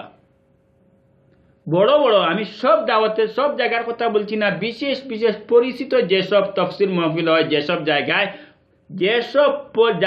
টার্গেট করা বড় যেমন বড়, ওই জায়গায় প্রতি বছর তফসির 2 দিন 3 দিনের তফসির মাহফিল হয়, বিরাট আকারে হয়। এই ধরনের চিহ্নিত এলাকায় কমপক্ষে অন্যান্য ধর্ম অনুসারী যারা তাদেরকে দাওয়াত দেন। আসল দাওয়াত তো তাদেরই হোক, তাদের কাছে পৌঁছাই দেয়া, তাদেরকে দাওয়াত দেন। আমি সব তফসির মাহফিলের কথা বলছি না, এই পরিচিত যেসব মাঠ আছে, পরিচিত যেসব তফসির মাহফিল আছে, দাওয়াত দেন তাদেরকে। এখন তারা আসুক অথবা না আসুক, তাদের বসার ব্যবস্থা দিবেন, তাদের নিরাপত্তার ব্যবস্থা দিবেন এবং তাদেরকে দাওয়াত দিবেন, আসো কোরআনের বাণী শুনো। শোনার ধর্ম যায় না, কোরআন হাদিসের সত্য মিথ্যা যাচাই করো। তোমরা যে তরিকা আছে তাও তোমরা চিন্তা করো, আমাদের তরিকা আছে তাও চিন্তা করো, সত্য মিথ্যা তোমরা নিজে বিবেচনা করো। কিন্তু এগুলা শুনলে ধর্ম নষ্ট হয় না। আসো, শান্তির পথে আসো, আলোর পথে আসো। হ্যাঁ, এখানে আরো গুরুত্বপূর্ণ একটা বিষয় আছে। এদেরকে দাওয়াত আজকে দিবেন, কালকে দিবেন, এই দাওয়াত দিতে দিতে এক সময় তারা আস্তে আস্তে, প্রথম লোক লজ্জায় আসবে না, কিন্তু পরে আসবে, আস্তে আস্তে আসবে। যখন আসবে অথবা প্রথমেই আসবে, ধরা দিবে না। আপনি যে জায়গায় বসার ব্যবস্থা নিচ্ছেন হয়তো সে জায়গায় না, অন্য জায়গায় বসবে আত্মগোপন করে। কিন্তু এই ধরনের দাওয়াত দিয়ে গুরুত্বপূর্ণ একটা বিষয় আছে, আক্রমণাত্মক কথা বলতে পারবেন না। আমার সব চাইতে গুরুত্বপূর্ণ বিষয় হচ্ছে বর্তমানে আমাদের আলিম উলামারা বয়ানে আক্রমণাত্মক কথা বলে, অথচ সকাল থেকে বিকাল, বিকাল থেকে সকাল রাসূল সাল্লাল্লাহু আলাইহি ওয়াসাল্লামের মজলিসে মুশরিকরা, ইহুদিরা, নাসারারা বিভিন্ন আক্রমণাত্মক প্রশ্ন করেছে, কিন্তু রাসূল সাল্লাল্লাহু আলাইহি ওয়াসাল্লাম ওয়াকুলু লিন-নাসি হুসনা, ওয়াকুলু লিন-নাসি হুসনা, শান্তির কথা বলেছেন, নম্র কথা বলেছেন, ভদ্র কথা বলেছেন, কখনো আক্রমণাত্মক জবাব দেন নাই। কিন্তু আমি বলছি অন্যান্য ধর্ম অনুসারী তাদেরকে দাওয়াত দেন। এখন আপনারা দাওয়াত দিয়া, বসার জায়গা দিয়া তাদেরকে আক্রমণাত্মক কথা বললেন, তাহলে হলো আরো বেইজ্জত হলো। এই জন্য আসলে না বলাই, এই বিষয়টা এখানে না তুলাই ভালো ছিল। আচ্ছা, যেভাবে পরিবর্তন করতে হবে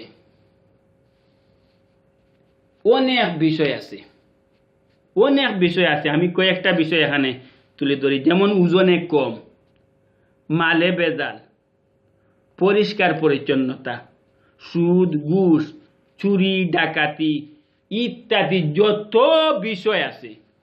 একজন আলিমকে তফসির মাহফিলের দাওয়াত দেওয়া হবে, তখন যে কোনো একটা বিষয় দাওয়াতের সাথে উল্লেখ করা দরকার।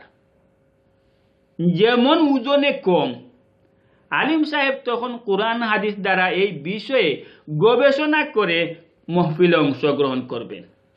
তখন তফসিরে থাকবে কোরআন হাদিস, এর সাথে থাকবে ওজনে কম দেওয়ার কুফল, এর সাথে থাকবে সামাজিক আলোচনা, এর সাথে বুঝাইতে গিয়ে থাকতে পারে উদাহরণস্বরূপ কিচ্ছা কাহিনী। এইভাবে দাওয়াতের সাথে একটা বিষয় অবগত করলে যেমন বক্তার সুবিধা, তেমন বক্তব্য সুন্দর। এবং নামের সাথে বাধ্যতামূলক কওমি উলামা পরিচয় দিতে হবে।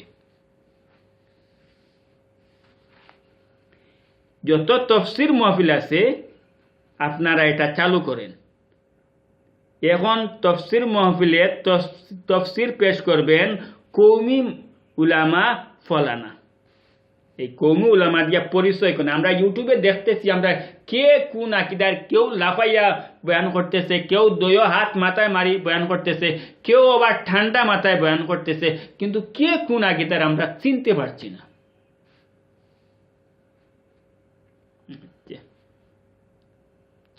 এরপরের দলিল, আলিম সমাজের উপর যখন ফিতনার আক্রমণের মহড়া চলছে, কয়েকজন আলিম এই ফিতনার আক্রমণের বিরুদ্ধে মাঠে আসেন, কিন্তু বাদ বাকি আলেমগণ এমনভাবে তফসির মাহফিলে বক্তব্য রাখেন, তাদের বক্তব্যে এই আক্রমণ আর মহড়ার প্রতিবাদের কোনো নামগন্ধ পাওয়া যায় না। 1 ঘন্টা 1.5 ঘন্টা বক্তব্য রাখেন, এর মধ্যে 5টা মিনিট বা 10টা মিনিট এই ফিতনা ব্যাপারে সবাই কথা রাখেন সতর্ক হওয়ার জন্য, কত ভালো হতো।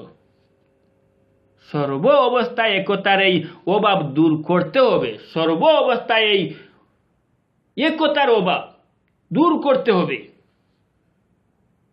আর অতি সত্তর কওমি উলামা এই সব বাস্তবায়ন করে কওমি উলামা শিক্ষা বোর্ডের দায়িত্বে আলিফ বা তা থেকে শুরু করে যত মাসলা মাসাইল ও অন্যান্য ধর্মীয় বই পুস্তক ছাপা করে জাতির সামনে তুলে ধরতে হবে, জাতির প্রতিটি ঘরে ঘরে পৌঁছার ব্যবস্থা নিতে হবে। এতে গুরুত্বপূর্ণ একটা বিষয়, বর্তমানে প্রতিটি মাদ্রাসায় বুখারী শরীফ, তিরমিজি শরীফ সহ সব কিতাব পৌঁছে গেছে আলহামদুলিল্লাহ। কিন্তু এমন এক যুগ চলে গেছে, বুখারী শরীফ, তিরমিজি শরীফ পড়া দূরের কথা, কিতাবগুলা কেমন দেখারও সুযোগ হয় নাই। তাই তাদের অভিজ্ঞতায় লিখিত ধর্মীয় বই পুস্তকে যেসব মাসলা মাসাইল ও আমলীয় বিষয় ইখতিলাফ আছে, সংস্কার বা সহি শুদ্ধ করার দরকার, শিক্ষা বোর্ডের পক্ষ থেকে প্রত্যেক বই পুস্তক লেখকের প্রতি আদেশ থাকবে যেন কোরআন হাদিসের দলিল দ্বারা এইসব ইখতিলাফি বিষয় সংস্কার করে লেখা হয়, যাতে ভবিষ্যতে এইসব লিখনিতে ইখতিলাফের কোনো সুযোগ না থাকে। এখানে কয়েকটা বিষয় তুলে ধরছি। বাংলাদেশে কোরআন শরীফ কত নিয়মে ছাপা, আমি প্রথমেই কোরআন শরীফ দিয়ে তুললাম। এই পুরা আরবে যতটা ছাপাখানা আছে, যতটা প্রেস আছে, ইন্টারনেটের মাধ্যমে হোক আর পাথরের মাধ্যমে হোক, প্রত্যেকটা কিন্তু তার লাইন বাই লাইন এক অক্ষর বেশম নাই। পুরা আরবে এক অক্ষর বেশম নাই। যে কোরআন শরীফে আপনি 12টা লাইন পাবেন, একবারে পকেট সাইজের কোরআনে যদি 12টা লাইন পান, তাহলে বিরাট বড় সাইজের যে কোরআন শরীফ, সেই কোরআনের লাইন কিন্তু 12টা। আচ্ছা, বিরাট বড় সাইজের কোরআন শরীফের আয়াতটা লাইনের মধ্যখানে যদি পড়ে, যে লাইনের যে মধ্যখানে পড়েছে ঠিক পকেট সাইজের কোরআন শরীফ, যেটা ওই কোরআন শরীফের ওই লাইনের ওই জায়গায় বরাবর আয়াতটা পড়ছে। আমার প্রশ্ন হলো, তাদের বড়, মধ্যম এবং একবারে পকেট সাইজের কোরআন শরীফ সব মিলিয়ে যদি লাইন বাই লাইন ঠিক থাকে, আয়াত বাই আয়াত ঠিক থাকে, আমাদের এত ব্যতিক্রম কেন? কারণ সহজে বোঝা যায়, সবচেয়ে বড় সাইজের যে কোরআন শরীফ, তার অক্ষরগুলাও বড়, ঠিক আছে। তার মধ্যম যে কোরআন শরীফ, ওই জায়গায় কেন আসছে? মধ্যম যখন কোরআন শরীফ, তার অক্ষরের সাইজটাও মধ্যম হয়ে আসছে, এতে লাইন বাই লাইন জায়গায়। আচ্ছা, এরপরে আসলো একবারে ছোট্ট থেকে ছোট্ট পকেট সাইজ কেন? যখন পকেট সাইজ হয়ে আসছে, তখন তার অক্ষরের সাইজটাও ঠিক তদ্রুপ ছোট হয়ে আসছে, এতে সাইজ বাই সাইজ বরাবর জায়গা বাই সেন্টার বাই সেন্টার হয়ে গেছে। কিন্তু আমাদের তো এক সাইজ কোরআন শরীফ থাকার পরেও রহমানিয়া প্রেসখানায় এক হিসাবের, এর বাদে তোমার ইসলামিয়া প্রেসখানায় আরেক জায়গায়, এর বাদে হামিদিয়া প্রেসখানায় দেখা যায় আরেক জায়গায়, বিভিন্ন প্রেসের থেকে ছাপা হয়ে আসছে কোরআন শরীফ, কিন্তু একই সাইজের, কিন্তু বিভিন্ন কোয়ালিটি। তার কারণ কি? এই কওমি উলামা শিক্ষা বোর্ড থেকে কোরআন শরীফ ছাপা হবে, একই সাইজের একই হিসাবের। যে লাইন দিবেন যে আয়াত দিবেন পুরা বাংলাদেশে যাতে যা ছাপা হবে সবগুলা লাইন বরাবর থাকে, আয়াত বরাবর থাকে। এরপরে কায়দায়ে বাগদাদি বিষয় বুঝেন। এই কায়দায়ে বাগদাদি ছোটবেলা আমরা নিজেই পড়ছি। ওই কায়দায়ে বাগদাদিতে লিখে দিছে দাখিল মসজিদ। দাখিল মসজিদ কোথায় ঢুকাই দিছে? জুমার নামাজে। আমার স্মরণ হয়েছে, আমি ছোটবেলা পড়ছি কায়দায়ে বাগদাদি শেষের দিকে লেখা আছে এই জুমার নামাজের 2 রেখাত দাখলাল মসজিদ। কিন্তু আজ পর্যন্ত কত আলিম ওলামা এই জমিনের জন্ম নিলেন আর বিদায় নিলেন, কিন্তু ওইগুলা সংস্কার করা হলো না। যে দাখলাল মসজিদ এইটা মসজিদের সাথে জুম্মার নামাজের সাথে নয়।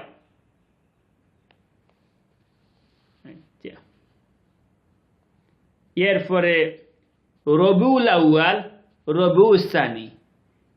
এই রবিউল আউয়াল, রবিউল সানি এইসব হিসাব আলিম উলামারা বেশি ব্যবহার করে।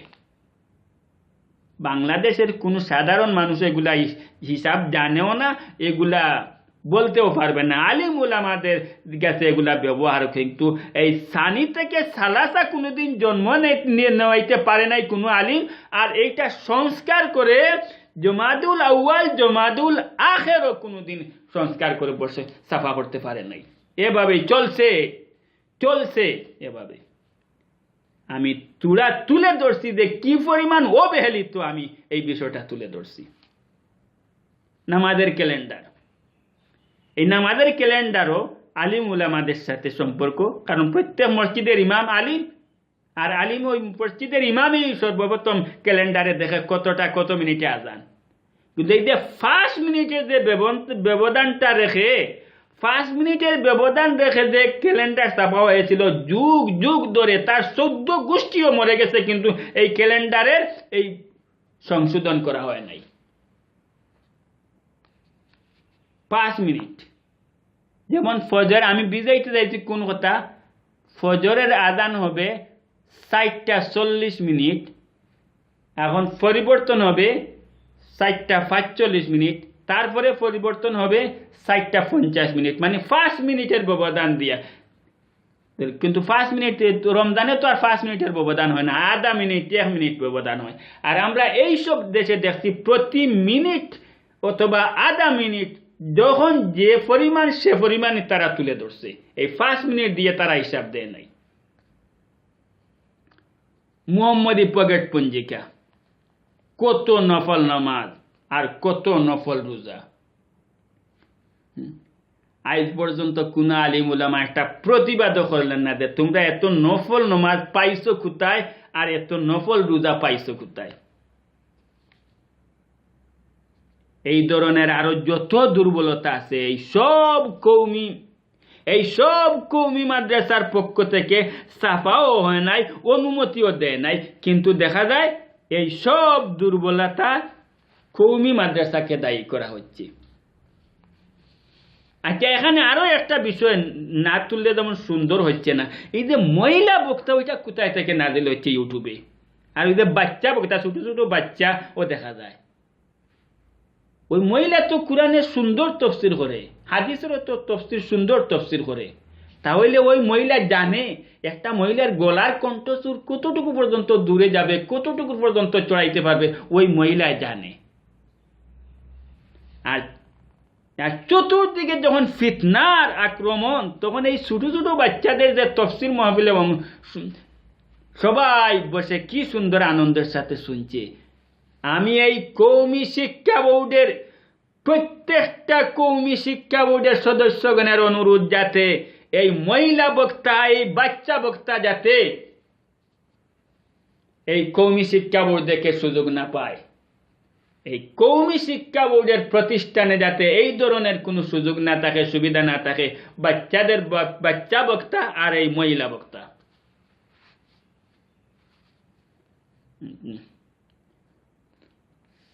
আচ্ছা, এই পর্যন্ত আমার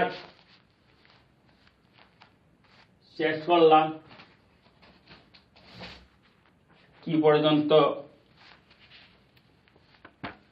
সবার সন্তুষ্ট মোতাবেক কি পরিমাণ সন্তুষ্ট মোতাবেক অর্জন করতে পারবো আর কি পরিমাণ পারবো না আল্লাহু আলম। আমি আল্লাহ পাকের কাছে চাই মানে আমার কথাগুলা কাটছিট করে যদি কোনো মতে গ্রহণযোগ্য হয় এটাই আমার সাফল্য। আল্লাহুম্মা লা তাদা লানা যামবান ইল্লা গফারতা ওয়ালা হাম্মান ইল্লা ফাররাজতা ওয়ালা কারবান ইল্লা নাফাসতা ওয়ালা মাইয়িতান ইল্লা রাহিমতা ওয়ালা মারিদান ইল্লা শাফাইতা ওয়ালা দাইনান ইল্লা কাদাইতা ওয়ালা গায়িবান ইল্লা হাফিজতাহু ওয়া রাদাত্তাহু ওয়ালা মুজাহিদান ফি সাবিলিকা ইল্লা নাসারতাহু ওয়ালা আদুওয়ান ইল্লা আহলাকতাহু ওয়ালা তাগিয়াতান ইল্লা কাসামতাহু ওয়ালা দাল্লান ইল্লা হাদাইতাহু ওয়ালা মাজলুমান ইল্লা আয়াদতাহু ওয়ালা যালিমান ইল্লা খাযালতাহু ওয়ালা আসীরান ইল্লা ইয়াসসারতাহু ওয়ালা ওয়ালাদান ইল্লা আসলাহতাহু ওয়ালা আইবান ইল্লা সাতারতাহু ولا حاجة من حوائج الدنيا والآخرة هي لك رضا ولنا فيها صلاح إلا أعنتنا على قضائها ويسرتها لنا برحمتك يا أرحم الراحمين صلى الله على سيدنا ومولانا محمد وعلى آله وأصحابه وبارك وسلم। আচ্ছা, ফিতনাবাজদের একটা কথা নিয়ে শুরু করছিলাম। আমার মনে হয় এই ফিতনাবাদের দুই একটা কথা নিয়ে শেষ করাই ভালো হবে। এই আমানুল্লাহ মদনী বলছিল একটা ইউটিউবে 30 রোজায় 30 নিয়ত, 30 নিয়তে 30 ফরজ। ওই টুকাই ব্যবসায়ীকে সে বলেছিল এটা কোন বছরের, এই বছরের না আগামী বছরের। তার মানে সে ওইটা বুঝাইতে চাইছিল মানে যদি আগামী বছরের হয় তাহলে আগামী বছর রোজা 30 হবে না 29 হবে। এখানে প্রথম প্রশ্ন হলো আল্লাহ পাক তো দিনের কথা বলেন নাই, 29 আর 30 এই শব্দ বলেন নাই। আল্লাহ তো শাহরের কথা বলছেন, শাহরু রমাদান আল্লাযী ব্যাকুল আমানুল্লাহ একটা এটা শাহরের দিন ধরছে। আর দ্বিতীয় কথা হলো আমার দ্বিতীয় কথা হলো এই ভিডিওতে এই কথাটা প্রচার করে নাই সে যে মসজিদে খুতবা দেয়, সেই মসজিদে তার বেতন ভাতা কোন হিসাবে গ্রহণ করে। কারণ মাস তো 29 আছে, মাস 30 আছে, মাস 31 আছে। এখন সে বেতনটা কোন হিসাবে গ্রহণ করে? যেহেতু 29 আর 30 রমজানের নিয়ত নিয়ে তার আপত্তি, রমজানের ফরজ নিয়ে আপত্তি তার, তাহলে মাসেও বেতন ভাতারও তো আপত্তি থাকার কথা, এটা উল্লেখ করে নাই। আচ্ছা, এরপরে জুমার নামাজের খুতবা। এই জুমার নামাজের খুতবা বাংলা হবে তাদের যে আন্দোলনটা, এই আন্দোলনটা আসলে তাদের না, সেটা ছিল আমাদের। আমি এই সুযোগ পাইলাম যখন তাদের দুই একটা প্রশ্ন তুলে ধরছি। আমার যখন থেকে জুম্মার নামাজ পড়তেছি তখন থেকে আমি দেখছি প্রত্যেকটা মসজিদের প্রথম আজানের পরে বাংলা বয়ান করা হয়, দ্বিতীয় আজানের পরে আরবি খুতবা দেওয়া হয়। তো দ্বিতীয় আজানের পরে যে আরবি খুতবা দেওয়া হয় সেই আরবির খুতবার যে অর্থ যে বিষয় সেই বিষয়ের সাথে মিল রেখেই প্রথম আজানের পরে বাংলা খুতবা দেওয়া হয়। তাহলে আমাদের মধ্যে বাংলা যে খুতবাটা আছে, সেই খুতবার বয়ানটা আছে, বাংলা যে বয়ানটা আছে, সেই বয়ানটা আসলে দ্বিতীয় আজানের পরে যে আরবি খুতবা হবে, সেই আরবি খুতবার বাংলা অংশ। তাই আমাদের মধ্যে আছে। আর যুগ যুগ ধরে দেখি নমাজ তো পড়তেছি আলহামদুলিল্লাহ 40-50 বছর ধরে। আমাদের মধ্যে নাই কোনটা, বাংলাও আছে আরবিও আছে। এখানে আমার মসজিদে আমার বাংলাদেশি ইমাম, উনি তো হাতে লেখি নিয়ে আসে, যে আরবি খুতবা দিবেন সেই আরবি খুতবাটা নিয়ে উনি প্রথম আজানের আগে চলে আসেন। তো উর্দু ভাষায় বয়ান করেন, যে কিছু কিছু বুঝি তো আমরা, লেখাপড়া না জানলেও তো কিছু এখন এখানে এদেশে থাকা অবস্থায় কিছু অভিজ্ঞতা তো হয়েছে। অনেক শব্দ উর্দু ভাষায় ব্যবহার করে উনি প্রথম আজানের আগে চলে আসেন। আজানের পরে আসার পরে উর্দু ভাষায় উনি বয়ান করে যে আমি দেখছি অনেকগুলা আয়াত এবং অনেকগুলা শব্দ আমি দেখি যে প্রথম আজানের পরে বলেছিলেন, কিন্তু ওই শব্দগুলা দেখা যায় উনি দ্বিতীয় আজানের পরে যে খুতবা ও খুতবায়ও দেন।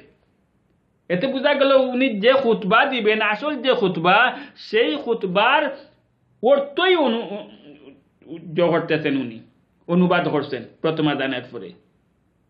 আসল কথা এটা নয়। আমাদের খুতবার মধ্যে বাংলাও আছে আরবিও আছে, তারা আসলে এটা চাইছে না। তারাই বাংলার দোহাই দিয়ে তারা দেখলো যে প্রথম আজানে যে খুতবাটা দেওয়া হচ্ছে সেটা তো বাংলা, কিন্তু পরের অংশ যে আরবি দেওয়া হচ্ছে, সেই আরবিটার একটু যদি আমরা বাংলা করতে পারি, তাহলে আমাদের দলীয় আলাপ আলোচনা করার জন্য আমরা সময় আর একটু বেশি পাবো। এই হলো পয়েন্ট। এই দলীয় আলাপ আলোচনার কারণ বিনা দাওয়াতে জুম্মার নামাজে লোক পাইতেছি, বিনা দাওয়াতে সমাগত মানুষ হচ্ছে জমা হচ্ছে, সমবেত হচ্ছে। এতে ওই সুযোগে দ্বিতীয় আজানের পরে যে আরবি খুতবা হবে, সেই আরবি খুতবাটা বিকৃত করে যদি বাংলায় করে দেয়, আরো অনেক সময় আমরা দলীয় আলোচনা করতে পারবো। এই দলীয় আলাপ আলোচনার জন্য এই সুযোগটা ব্যবহার করছে, আসলে বাংলার জন্য নয়।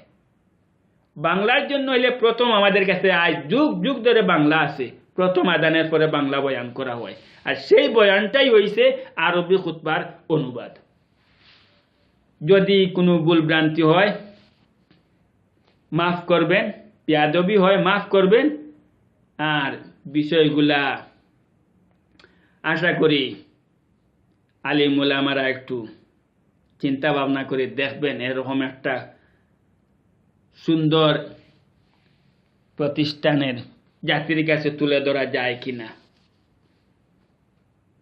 আসসালামু আলাইকুম ওয়া রাহমাতুল্লাহি ওয়া বারাকাতুহু।